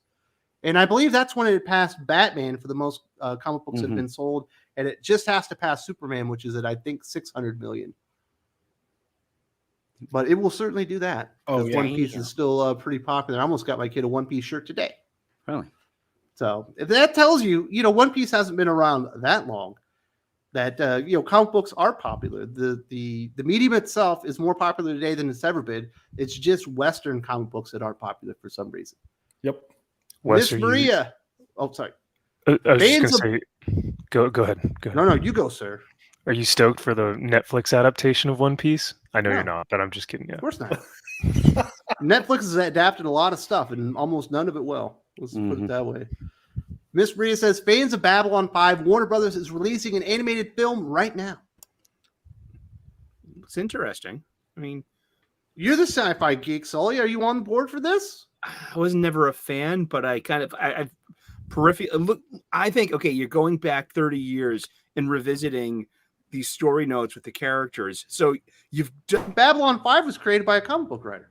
yeah, J. Michael Straczynski, and it's good that he gets to revisit his material, something that he loves, but that the characters they're just really well rendered in the animation. They look spot on to their real life actors. Let me get this straight. You watched every episode Hmm. of Star Trek. What's the really bad one with Neelix? The Voyager, the one that you love. Star Trek Voyager. You watched every episode of Star Trek Voyager. You have the DVD and Blu-ray sets, but you didn't finish Babylon 5.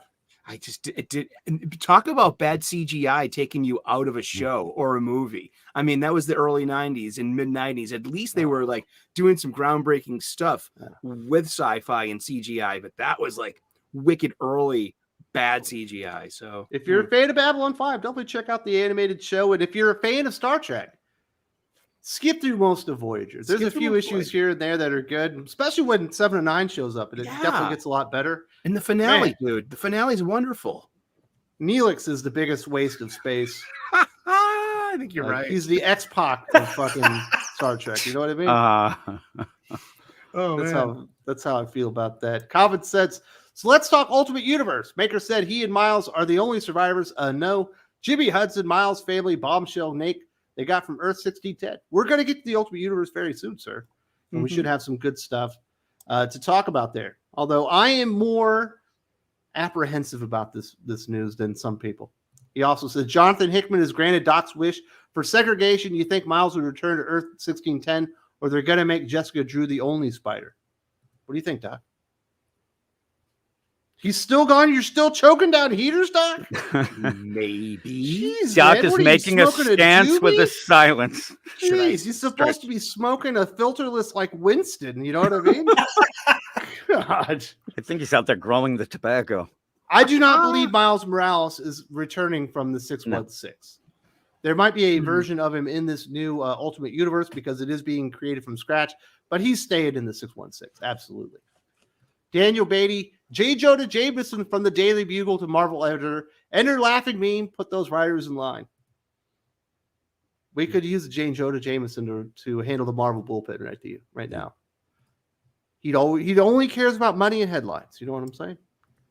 Jim Shooter. We need the next Jim Shooter. return. We need the next Jim Shooter or the next one. Someone that wants to publish a magazine and make money. Ooh. I hit a sore spot with Yul Carter. He says JMS was not a comic writer. He's writing Captain America, isn't he? Yep. My goodness. Man, Yul Carter, the only time I've ever seen him mad on this channel last week was at Fatal J over some Spider-Man shit. I couldn't believe it. I've never seen Yul actually disrespect anybody to their face, but he did it. Fatal J Not that he inspires disrespects people behind his back, but normally he's so nice. But Fatal J brought it out of him. Let's talk about this Ultimate Universe. It's returning.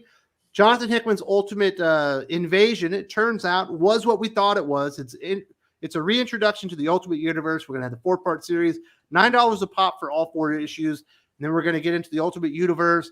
And it's going to be the world outside your window. But if the heroes became heroes today rather than 20 years ago or 60 years ago, I can see this going wrong. The Jonathan Hickman stuff, I do believe Jim will be very good because Jonathan Hickman is a good writer. Mm-hmm. But it's going to have a bunch of other writers, which is basically what killed the X-Men after House of X Power. Yep. Yeah, that's what'll probably happen. And then he'll get frustrated and he'll bail. And then we'll be left with years of nonsense. That's kind of the formula that they go with. But hopefully, he's even learned a little bit from that, House of X and Pox and whatever. And he'll be able to kind of steer the ship a little more. But I agree with you. I'm worried about the ongoing. I'm excited about it starting, but I'm worried about how it maintains and goes forward. Hopefully they'll have a Hellfire Gala or something in there. So then, Steve, because that's when I can then jump off. It's such a great jumping off point that I need that when they go through it. So you seem like a guy that was probably knee deep into the Ultimate Universe. You like the funny books. That was a very nice self-contained, continuity driven universe. It was a great time to be a comics fan too.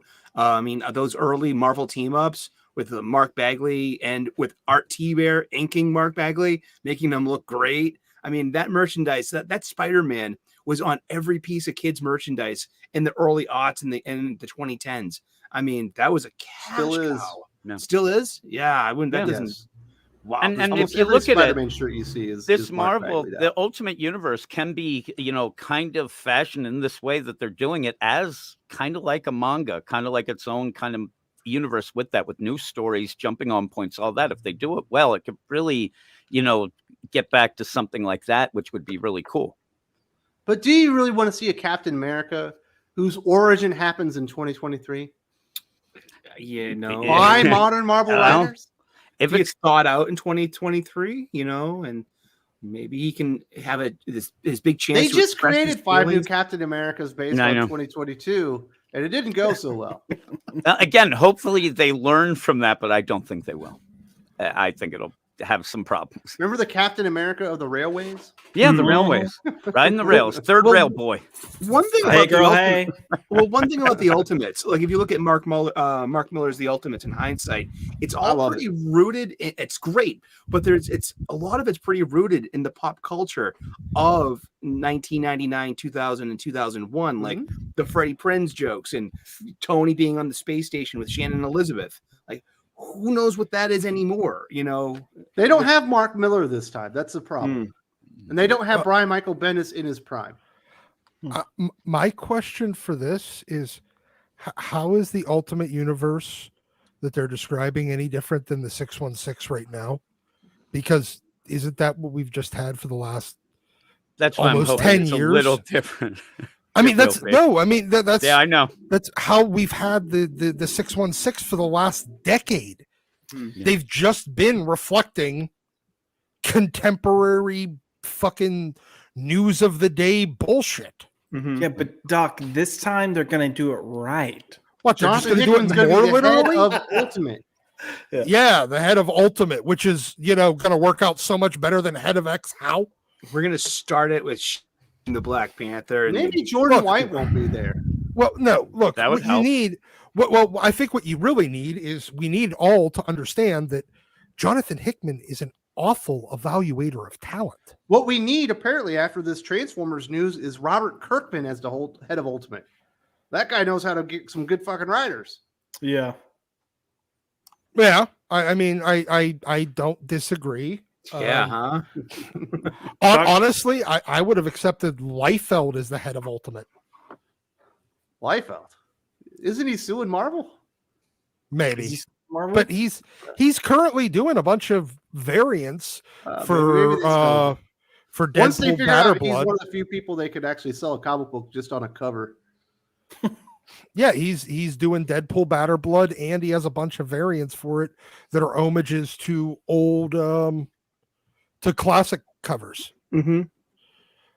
So, But Liefeld sucked as a writer, Doc. Why do you keep saying stuff like this? Did you read Major X? It wasn't very good.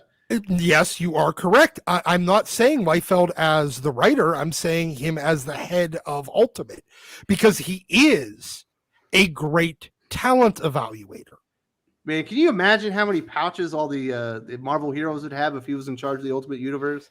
They'd all have just like rounds of ammunition, and they'd all be maxed out with guns. Be pretty good. The uniform would be one big pouch Yeah, with a leather jacket. With their heads sticking out of the top. Yeah. make pouches great again, baby. Yeah, I love it. Remember whenever they did the character, the pouch that was just a pouch that had a pouch gun that shot pouches, and no, he is a good evaluator of talent. He manages to he has a lot of contacts. He's very friendly with a lot of very, very talented writers that he could bring in. He has a business acumen, and he's a great evaluator of artists. And he's ushered does in. He really have a business acumen? Didn't he get kicked out of Image Comics because he sucked at business? No, he got kicked out of Image Comics because he was trying to poach talent from other studios. There's a difference. I thought it was because he was like a year and a half or 2 years late on all those projects. It was there was that, but the final straw was him trying to steal Michael Turner from Top Cow. Well, to move him over to Extreme. Michael Turner's awesome. I understand that, but that's what we need. Michael Turner on the Ultimate Universe. That's what we need. Oof. Oh my god. You need a dead guy? Listen, dude, the next Michael Turner, whatever. I would take Talon right, Caldwell over there.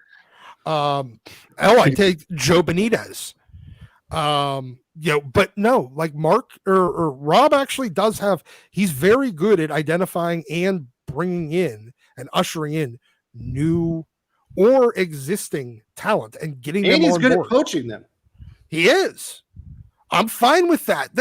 Absolutely, dude. Go out there and grab you some fucking Jorge Jimenez from DC Comics. Dude, all original Marvel or original Ultimate Marvel was them literally poaching Wildstorm.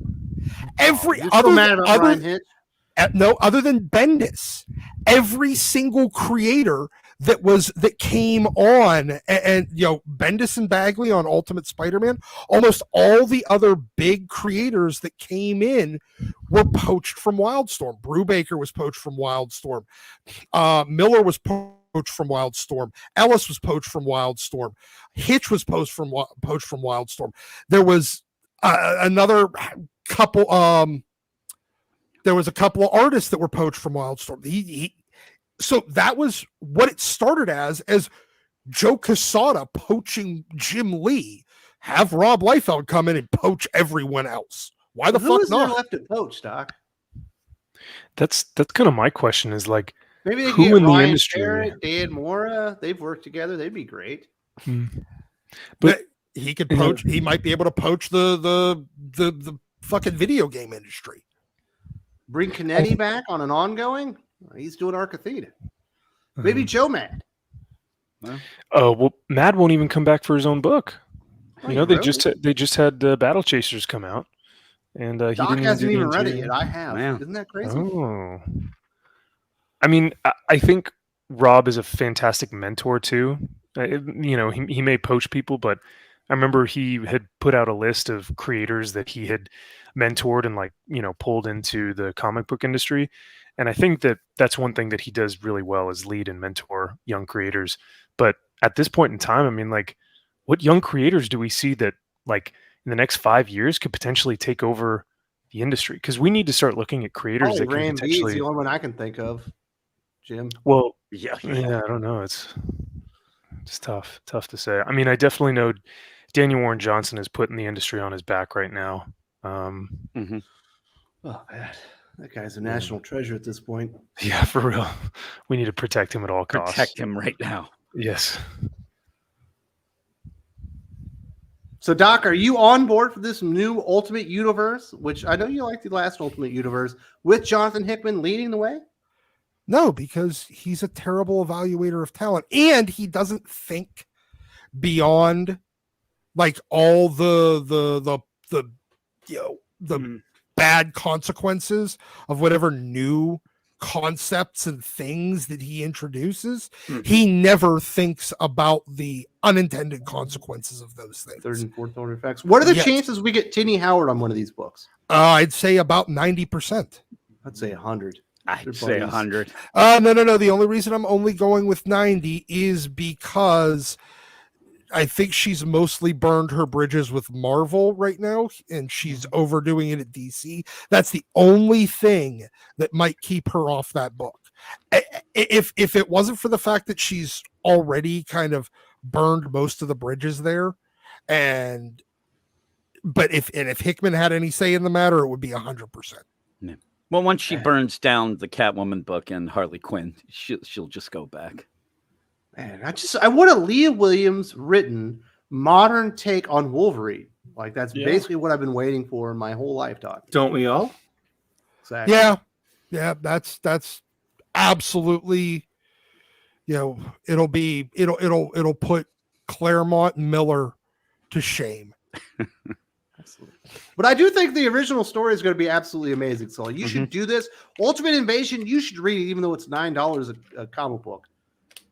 And 20 of the pages are going to be data pages, not art. I wonder how much the collection will cost. $30. You're going to save yourself. Well, there's 4 issues. It's probably going to be $36. They actually don't. You don't lose save money anymore, really, on trades anymore for Marvel at least. Image, you definitely do. I can wait and read the wiki. You're going to read the Ultimate Invasion wiki? Yeah, probably written by Doc. This comic book blows. That sucks. Jonathan Hickman is a fucking hack. You drove into the sun. I think Jonathan Hickman reads his own fucking press articles. Well, he thinks he's. Oh yeah, he absolutely huffs his own farts. Oh, it's 5 issues, not 4. Okay, so it'll be $45. Did they say who the group editor is going to be yet? I haven't seen that. That might be the key too. Yeah.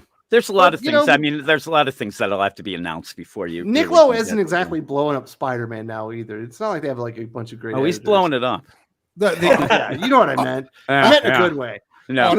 Honestly, I think the only guy that might be the only editor that might be available on the market right now that might be even remotely competent to do this and actually make it sell would sadly be Bob Harris. Yeah, it might be. I think professional. I'm looking forward to the beginning of it. I want to see how it, the announcements of who else is involved, obviously, is one of the big things. And then you'll see if they're taking it seriously or not, or if it's just going to be a rehash of the debacle we had with the X-Men books. And I'm hoping that's not the case, because right now, I mean, as an aside, I struggle each week trying to find some Marvel comics that I want to read and review. It is really tough. And a lot of it isn't just straight up bad. It's just boring. There's nothing new to it. It just seems like rehashes of everything. So I really hope that we kind of get something that I can get excited about. And I don't think that Hickman would be even allowed to, like, the good thing that Hickman would do is have this huge story that just sprawls, and he's got these, like, he's the maestro of all these data points, and he just, I've been always impressed with him. But when he hit X-Men, he had the power taken away from him. He had to share that power and share it with all the voices in the room and the X-Slack that he brought into the room. That's true. The other thing about it, though, is he had a limited plan. Like, he had a vision. I'm going to do this for a set amount of time. And then Marvel said, oh, well, this is going pretty good. Let's extend it. And that's when you got more and more, away from what made it good. It's true. And the shitty writers that he brought along, too. I mean, that hurts as well. Well, and he clearly has weight to throw around. And I'm going to fully back Doc support. Like, you're only as good as your weakest link. And if you choose to bring on people that are unproven or have proven that they can't sell books or can't write well, like, that's 100% on you. I'm trying to remember to like the first creators that he had on, and the only one that I can remember thinking like, oh, this could be a good pick was Brian Edward Hill. Yep, Brian Edward Hill, and they kind of screwed around with him. They screwed him over real bad. So I'd like to say hopefully he learned his lesson. But if you've got the power that Hickman has, you have every ability to go on and be like, no, these are the people that I want on this. Otherwise, I'm not doing it, and they're most likely going to do it. Yeah, but considering that he took Tinny with him to 3 Worlds, 3 Moons, he took other creators with him. He's brought other creators in to his other things, and they've all turned out to still be trash. Yeah. He doesn't ever learn his fucking lesson. Well, maybe he should like have his eyes closed when he's making these decisions, Yeah. Because even agreeing to work with even agreeing to work with Jordan White, like there's still like boobs involved. I think moobs count as boobs, right? Yeah. They definitely do. We all know about Sorry, Wes. We all know about moobs and moob sweat at the convention. Oh, Waka waka. Oh man. Indeed. Did I get you guys at a slow moment or something? Maybe. Yeah. Everybody We were was talking sighing all at the moobs. same time? We were talking about moobs. We were talking about when Hickman chooses his people to write, he needs to close his eyes. And then I made a comment like even agreeing to work with Jordan White, like he still may have been distracted by the moobs. Oh my goodness. It's got a set on him. Let's hear what the people have to say. Federico De La Casa just read Giant Kaiju by Jerry Duggan. Thought it was a robot versus kaiju story. Instead, it ended up jerking off the kaiju to calm him down and other monsters ready for the treatment. Ladies and gents, Jerry Duggan. So Is that a true story? I read this. I'm going to find out. I read this book. It is awful. It It's thinks that it is. bad. It thinks that it's much funnier than it is. It has the same creative team that did Halloween Party and Christmas Party, which I don't know if you guys read those, but they were awful. They were awful. Abysmal. It pokes fun at it tries to poke fun, but it just does a terrible job. It's just Jerry Duggan being an idiot.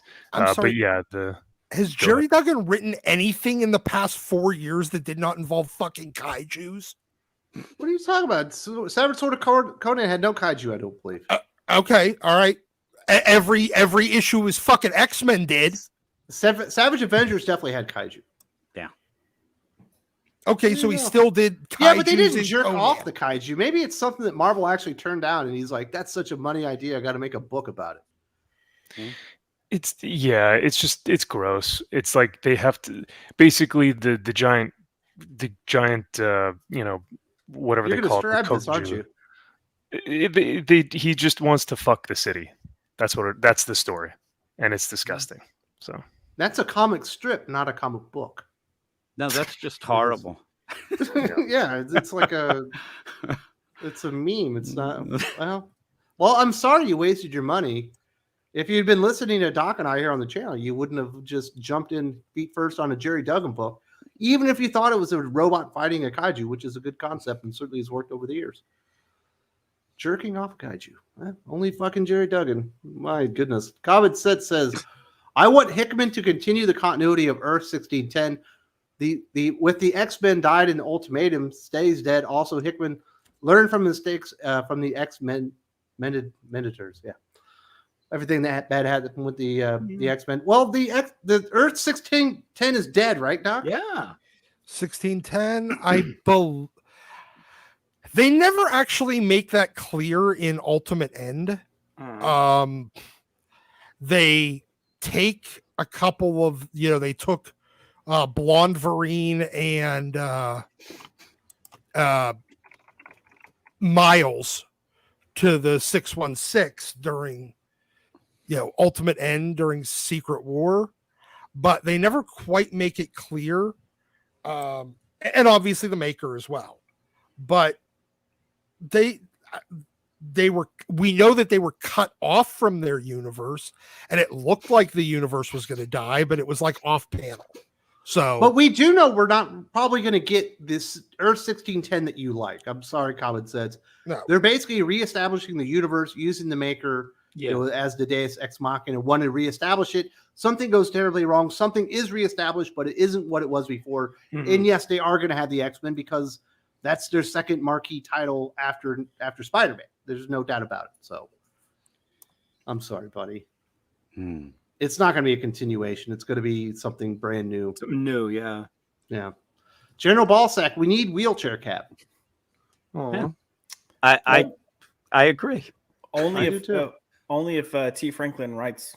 Yeah, we got to have T. Franklin on it. And then the best will be that T. Franklin will be told, "Hey, you did a great job," and we'll attack that person. It'll be fun to see. I just want to tell everybody that I just did buy the first issue of The Great Cock Jew, I guess it's actually called. I paged 3 pages in. Yeah, it's ridiculous, but yeah. So they got my money. I'm glad you wasted your money on that one.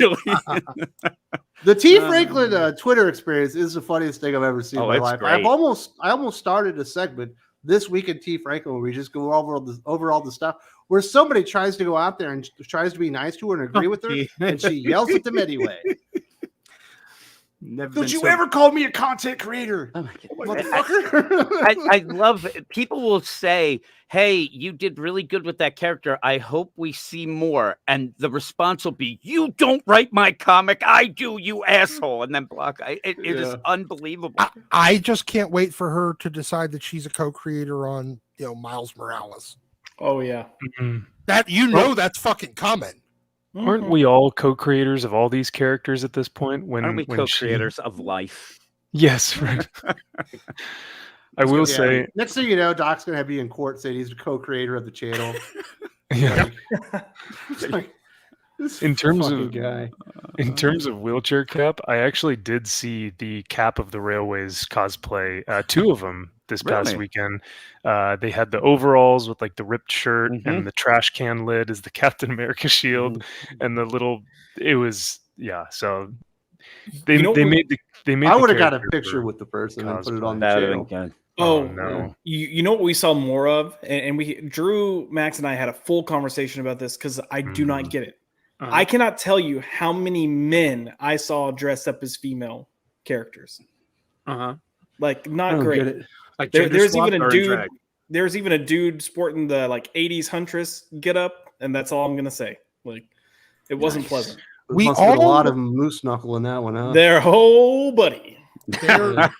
There is moose knuckle when done well is beautiful, but when it's done poorly. The target demographic. We're surprised that the target demographic for modern comics has resulted in this. I am shocked. Shocked, I say. Common Sense Hickman should put Cullen Bunn to write Jimmy Hudson's solo series because 616 is not using him, and there should be no Krakoa in Earth 1610. Cullen Bunn is actually pretty hot right now. Pretty much everything he writes is kind of good.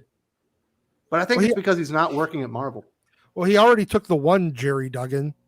Why not the other one? They're still the same person.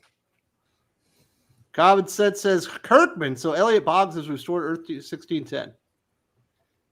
I would put Robert Kirkman in charge of it if you see what he's good. We're about to talk about the Transformers and G.I. Joe stuff here in a second. And it's nothing but exciting news in this guy's eyes. He also says, you think Hickman should continue the crazy Quicksilver being leader of the Brotherhood because his misses his sister? Because you know what they've done. I think they're going to scrap all of it. I don't think any of that stuff's going on, but twin cest is weird. I just don't think you can build a universe on that. That was it's passe. Yeah. It was very edgy. Very edgy. Especially for Jeff Loeb. Yeah, early aughts, edgelord comedy, probably not going to make it very far in modern Ultimate Marvel. He says, I meant to say I want Hickman to learn from the mistakes with the X-Men editors. Hickman should work with competent writers and editors, not Denny Howard. Absolutely. That's the way you make the universe work. Because we know Hickman's going to have a plan, and it's probably going to be inventive and pretty cool, and it's going to be something you want to read. But once they throw the new names out, you're going to be like, nah. That's kind of what would be the experience. Or, Doc, have you lost faith in Hickman? that would have required me having faith. You had faith because you were just as excited for House of X Powers of 10 as I was. I said that I thought that it was going to be good, but once I saw that he could not foresee all of the very obvious plot holes in where he was going and undo them and fix them before the end of the run, I'm like, oh, this is going to be a fucking disaster. We did say Resurrection was a bad idea. Resurrection was a bad idea. Not having villains was a bad idea. Having everybody on an island and everybody just all on Team Mutant was a bad idea. That they had eliminated all stakes, and guess what? He couldn't see that very obvious thing. He decided to get so highbrow that the very obvious he misses, and that's Jonathan Hickman's problem. Until he can correct that, I have no faith. All right. Well, I have faith. I think it's going to be good until we find out what's going to happen. Phantom of the Night says, listening to the show while browsing the new releases in my LCS, picked up Void Rivals #1 and Spider-Man Fake Red. Also, Doc, I finally went to Three Rivers Comic-Con. It was a lot smaller than I expected.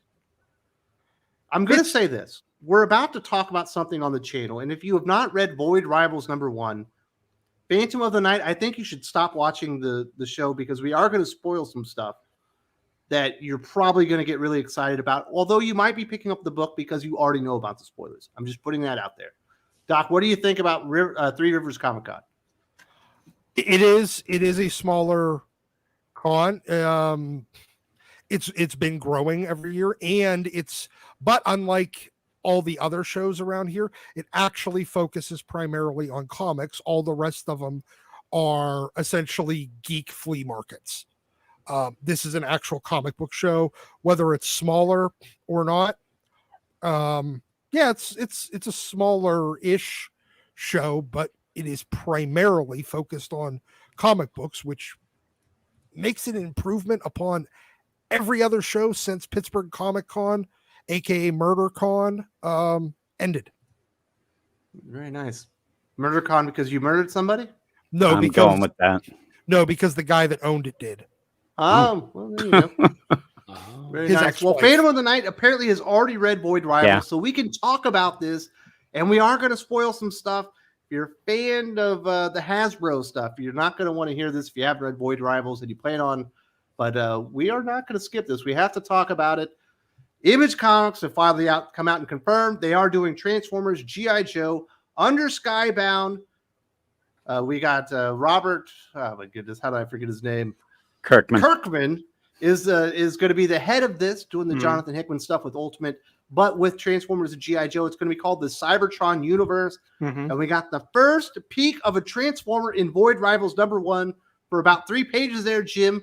You knew about it for a month. How could you not scream it from the skies? Well, it's funny because when you try to talk about it, you even just kind of fumbled over it, where you try to hype up and you got to read this Void Rivals coming up, and why? Well, I can't tell you, and you can't even hint at it. Like you said, you like the Hasbro stuff. What the hell are you talking about? I eventually just said to people, just read it, just trust me. And yeah, I got a real early advanced copy, and then sat there on it and then saw it get ruined by Bleeding Cool.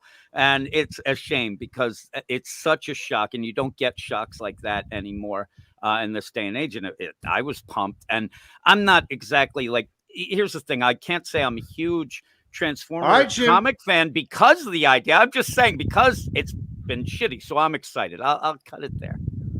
Jim, don't give it all away for free because tomorrow you and I have a full conversation on this. Yeah. But I will say Daniel Warren Johnson writing and illustrating Transformers. We got Joshua Williamson doing the G.I. Joe books. Even a cynical bastard like Doc has to be excited about this. I say yes. I'm enthused. Is he choking on a heater again? Well, and even when we were talking about Winston's non-filters calling you, buddy. And when we were talking about the Ultimate Universe, just to tie it into what we already talked about, this is what's exciting. When you end up getting an announcement, you actually get creators and you're like, okay, they're going for it here. They're really, caring, especially the Daniel Warren Johnson deal. So that's exciting. Are you excited, Doc? Yes. I mean, I I guess to a degree, I've never been a huge fan of the idea of sticking the GI Joe and the Transformers in the same universe. You wanted to put them in the same universe with Fast and Furious. Hey, now, no, my head canon. It's your idea. My head canon is that Triple X and GI Joe and the Fast and the Furious are the same universe, and you may eventually have Transformers there. That being said, hold on, fucking dog. Well, never mind, Doc. the He's a dog's cynical even bastard making anyway. fun of him because he Sully, wanted that. You Yes. are a comic fan. You love the funny books. Tell me you're not going to be there on day one for Daniel Warren Johnson's Transformers. It sells itself. That Optimus looks amazing. I'm in. Doesn't it? And I would like to know if it's starting scratch, or will that too continue the Marvel continuity? Like, No, 'cause it's starting do over that? from scratch. This is No. the first appearance of Transformers on Earth. G.I. Joe discover that, and they investigate. But also, Larry Hama is going to be writing a Real American Hero number 301 for Skybound. I'm looking forward to that specifically. I guess my point though was, is Cobra really a threat when there's Decepticons? When they're I don't know, Doc. They're going to be doing it, man. They're You gotta get rebuilding into it. If it's in a universe that starts out and the Decepticons are already there, then I think that you do end up having it become a threat. And when you have, Cobra Commander driving Megatron, I mean, that's when you have like these overlapping personalities But- and but- Driving them commands. hard. You know what I mean? Isn't that so obviously a setup for Cobra Commander and Megatron having constant power struggles over who's in charge, and then Megatron just stomping on Cobra Commander? Could Megatron discern Starscream and Cobra Commander in the dark? Wow. It turns out Doc could shit on a rainbow. He's just Thank that you. person. Look, my point is that I like it. I'm willing to give it a shot. I really am, but I don't know how well you could do it. G.I. Joe, I mean, you already had what's essentially a G.I. Joe unit in the first three Transformers Michael Bay movies. Yeah.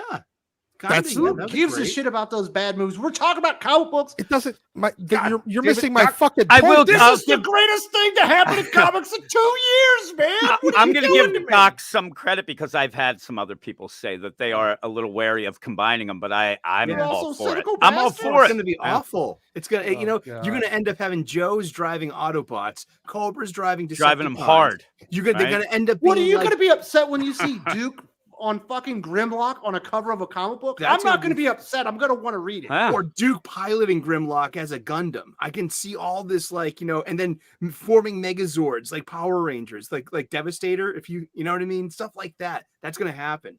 I can Yeah, totally see it. Destro's going to be piloting the Devastator. Yes, like And- a Gundam. Yeah, and it's going to get really. My concern is it gets so Awesome. The word was cheesy. awesome, Doc. You Mm. forgot the word awesome. It's going It to get really starts awesome. awesome and gets cheesy really fast. That's my point. Man, there's It's a lot of comic books. negative It's supposed to be comments to it cheesy. in the comments, deal. I'm Jeez. surprised. I'm just trying to figure out when Doc shit on a gay person. That's what I. Yeah, What? Hmm. Sounds like a rainbow? personal thing. man. That was. That's just a How did- Tuesday. How do you think I learned what the glass bottom boat was? Fuel Carter saying if Oh. only Daniel Warren Johnson was doing something important. Oh man, Oh, when you sell man. out of Transformers and you wish you had ordered 5 times more because that's what your customers want, you're going to feel like a dumbass. So just putting it out there, you will. I'm gonna say, I haven't, especially lately, I have not been probably the past 5-10 years. Anything Transformers coming up has not excited me, and this has me excited.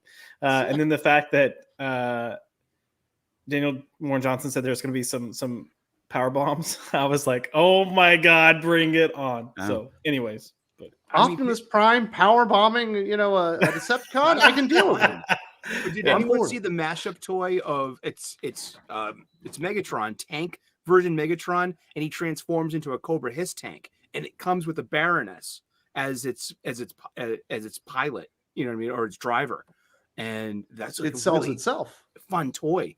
Yeah, and it's like they're doing a Bumblebee as a Mhm. or was it Prowl? Who was the who was the Jeep? Hound was the Jeep, right? And anyone Transformers fans?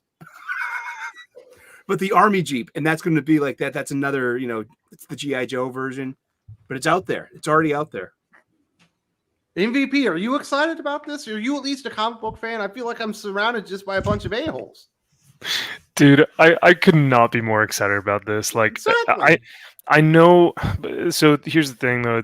It's I know it's not going to save the comic book industry. We said this before, and there needs to be a complete restructuring. But with how much of a fan I am of Daniel Warren Johnson, with how much I know about him being a passionate fan about Transformers, and how like Daniel believes that like Optimus Prime is one of the greatest heroes to ever hit pop culture.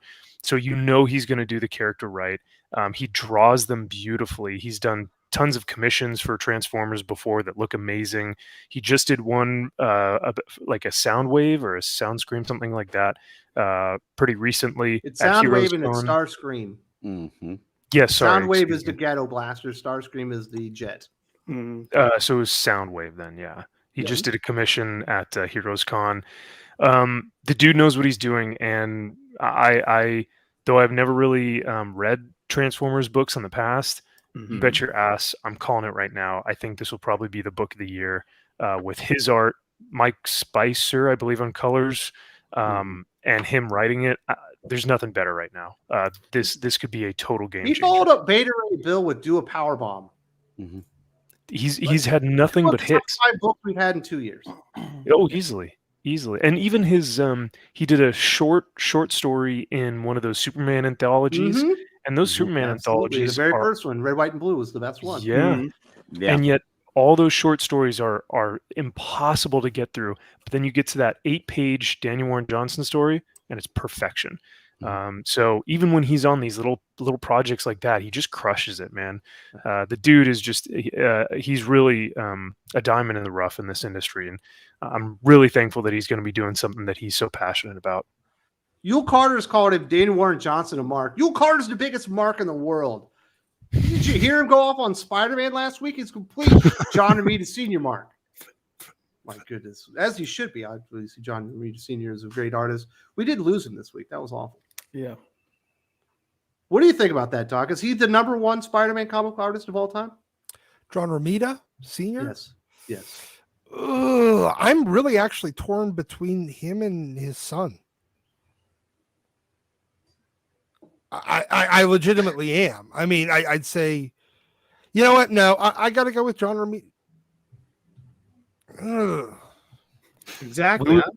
We were looking at X-Men 210, I think it was, which is the beginning of the Mutant Massacre. Yeah. And JRJR, that cover is so great, and after that, like 211, I think it's got Wolverine, and he's got the face mask that's like torn off with all the characters on the sides. Like that was JRJR's prime. Oh, and then Punisher Warzone with Chuck Dixon. Like, dude, that Punisher looks fantastic from him.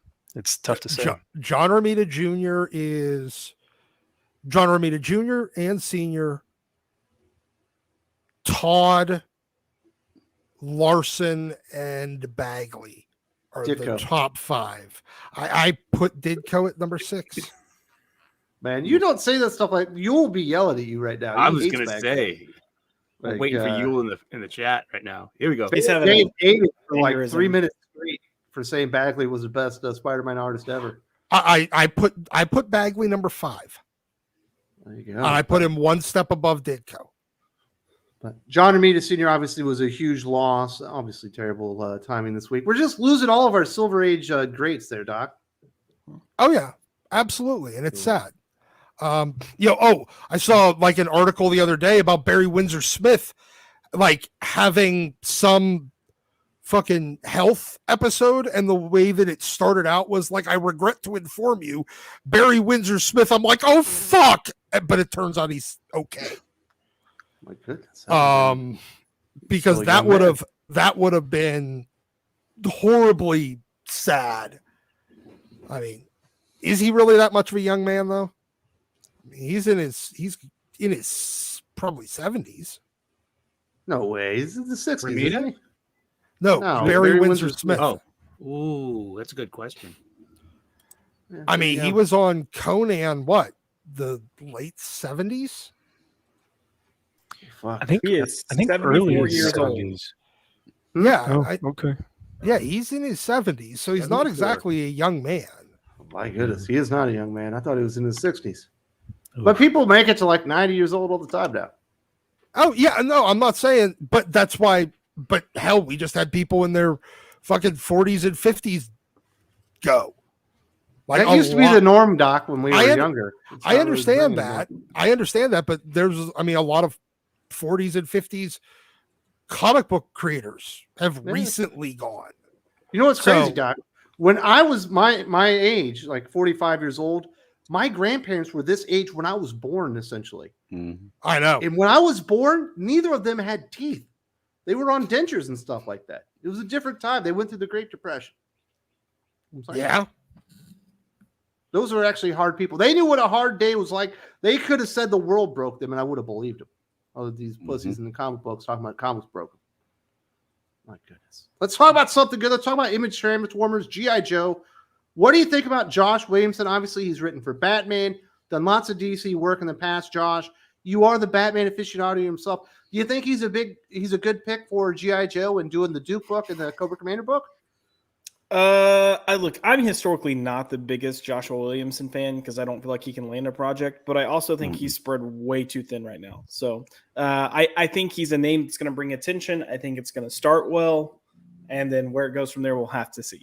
But I'm probably not the person to talk to get an enthusiastic response on Joshua Williamson. I agree.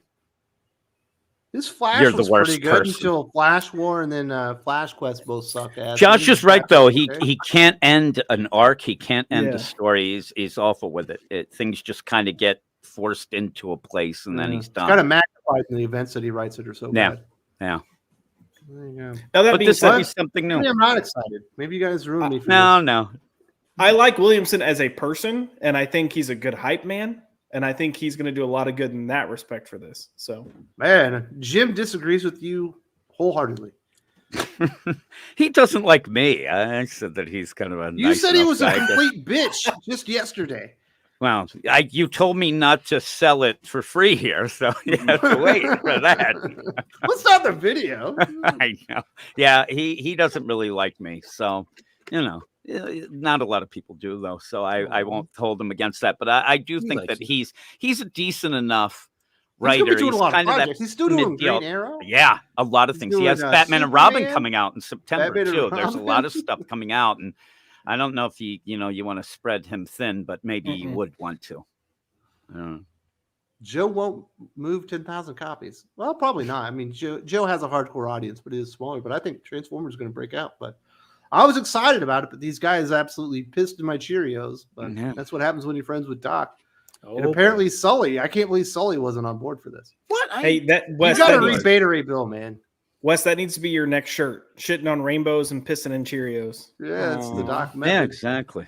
I want to ask Sully though, because one of the Yes, things I was excited about was because of Daniel Warren Johnson and how good he is, and it might get people to read some of his older stuff. Have you read like Murder Falcon or Oh, something so like good. that? You would love it. I You gotta should read- read that. Beta Ray I got- Bill. Got Beta Ray Ray Bill's Bill great. and do a power bomb on my list. Awesome. This is going to Murder be Falcon's great if you like music. Yeah, if you like music. Yeah. This is going to be my first Daniel Warren Johnson book, and I'm looking forward to it at this point because, you guys are right about usually things that have great buzz, and like you were right about Jeremy Adams. Why would you be wrong here? So Exactly. I'll give it a chance. Doc If is you, wrong. uh, here. If you Goblin- want to go, oh sorry, no, go ahead. No, you. If you really want to go even further back, go to his Extremity book and Yeah, that's great, Space too. and Space Mullet. I Mhm. mean, the guy never misses. Mm-mm. 100%. Except for Jurassic League. Yeah, but he only kind of co-wrote. He kind of co-wrote it, I guess. He doesn't miss if he does the writing and the art. He'll never Absolutely. miss with that. Goblin says Skybound also did Ninjago. Imagine they'll do a crossover with the Transformers and G.I. Joe universe. I don't know because that's not a high. Hasbro Lego thing. is like a Ninjago thing, right? Isn't that Lego? Yeah, Yeah. exactly. but yeah, I don't think that's Hasbro's- Hasbro. Yeah, They won't have the license to it. I heard we Well, might even get if the they did, mask, they'd have to get like a permission to cross them over. like Mobile Armored Strike Command Oh, mask kill it. of the 80s. You know, they had vehicles and special tech, and I guess they're in the mix too. Apparently, They're part of Mhm. Hasbro's universe. Mm-hmm. Same with Rom the Space Knight, Micronauts, Ooh. couple other. You should be getting excited, Doc. I don't know how you didn't get a comic book stiffy over this. I look, the last you just had IDW try doing this exact, and now granted, yes, it's IDW and Mhm. they have terrible talent and they're terrible talent evaluators and all that stuff. So that goes without saying. But we just had another company try to do this exact same thing like Mhm. 4 years ago. They didn't have Daniel Warren Johnson. It's going to be amazing. No, they You, didn't sir, have. You are correct. This time it's being done with better talent. Now, whether or not Absolutely. it works is still up in the air. Bad ideas may be still bad ideas, regardless of who executes them.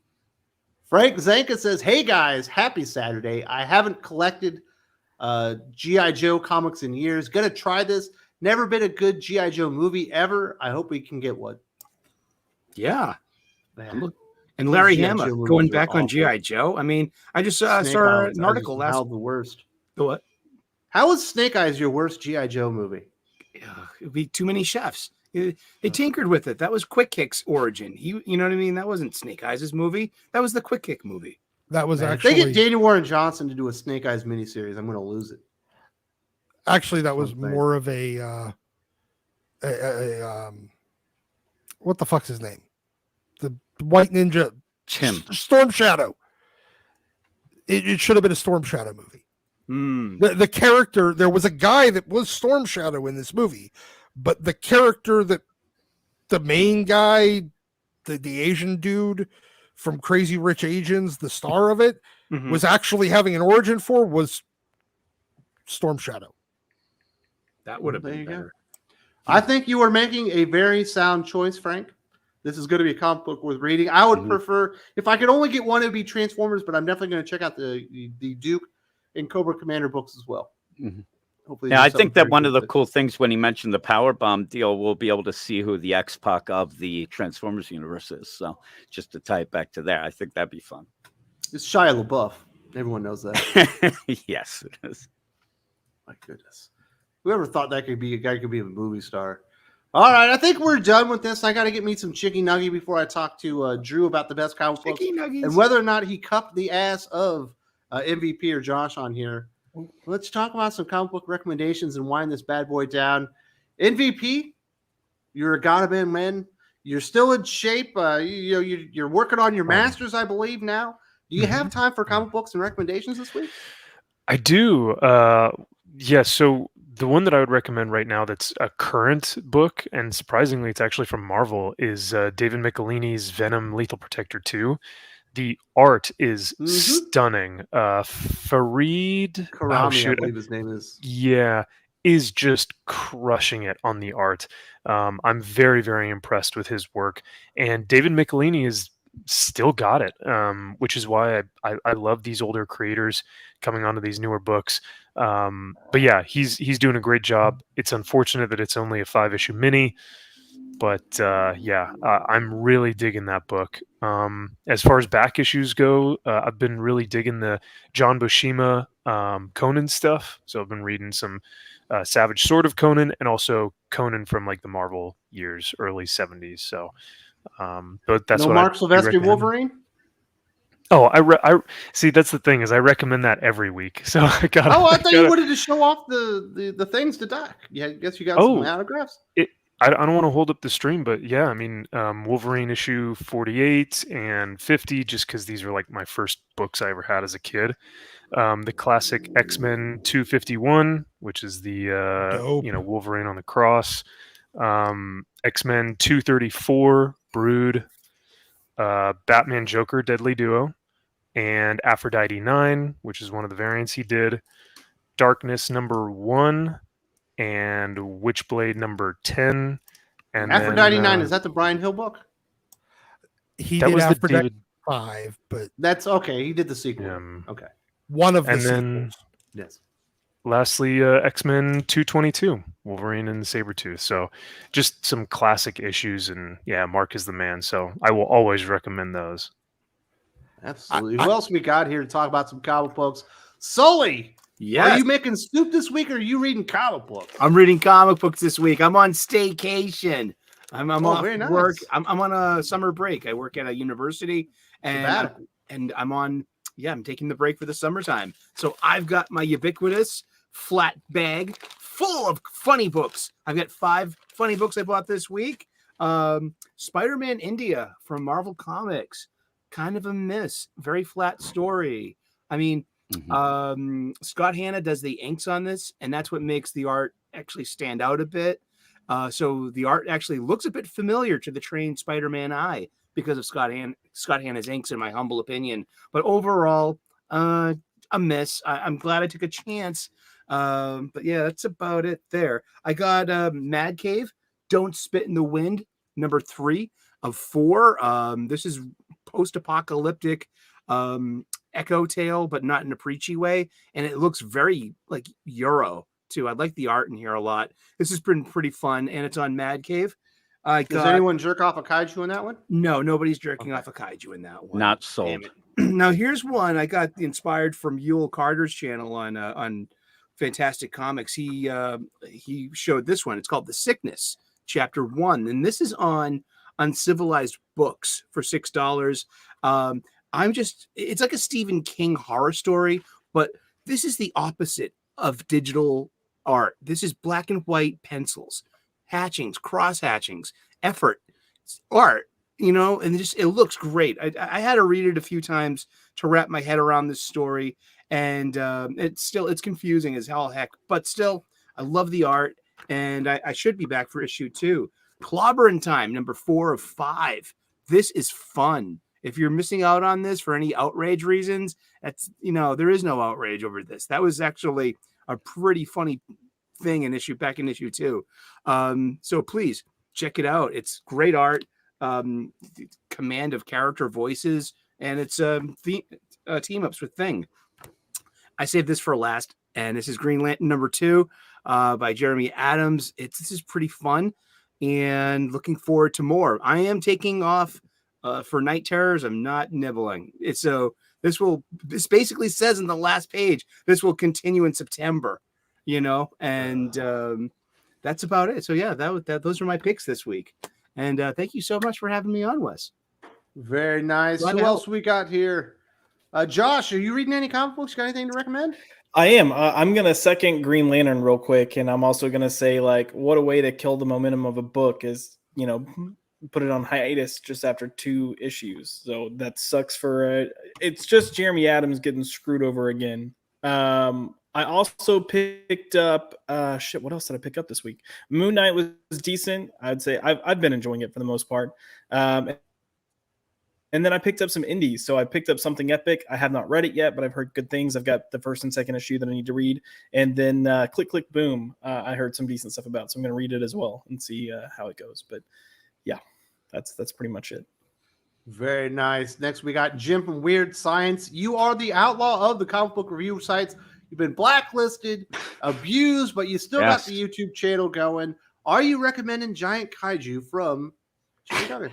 Well, I think it's Cockju, but no, I will be not. I actually did look at the reviews for it just to see, and it has one review, a 1.9, I think it is, which is insane. But no, I'm going to go Void Rivals, number 1, just even if you just get it just to get that big reveal and get pumped up for that. But also Ghost Lore, number 2 by Cullen Bunn, which is pretty good as well.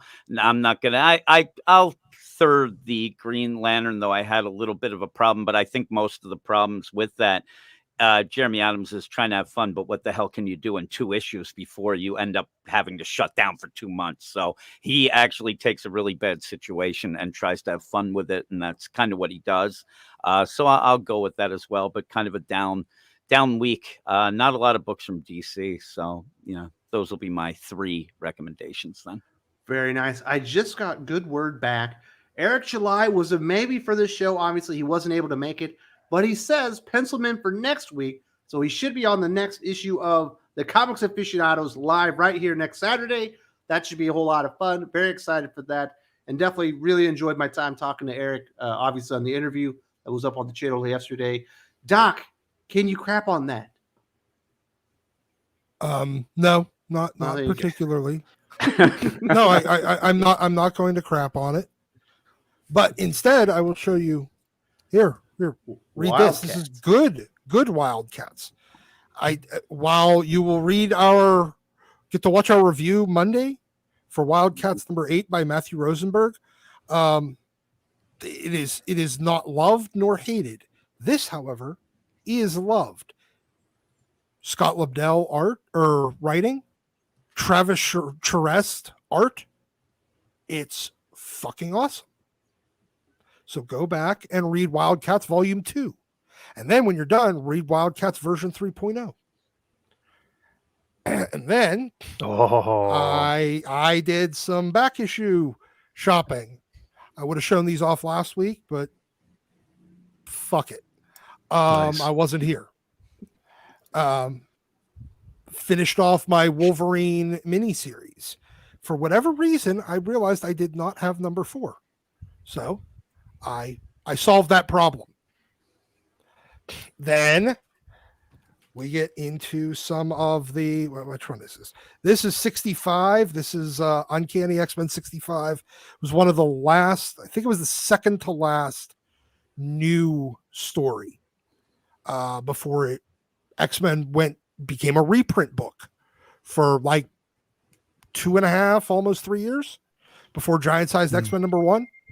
So, yes. Not written by Chris Claremont. Everyone thinks that. Nope. Len Wein wrote Giant Sized X-Men number 1. And then he edited X-Men after that for a little while.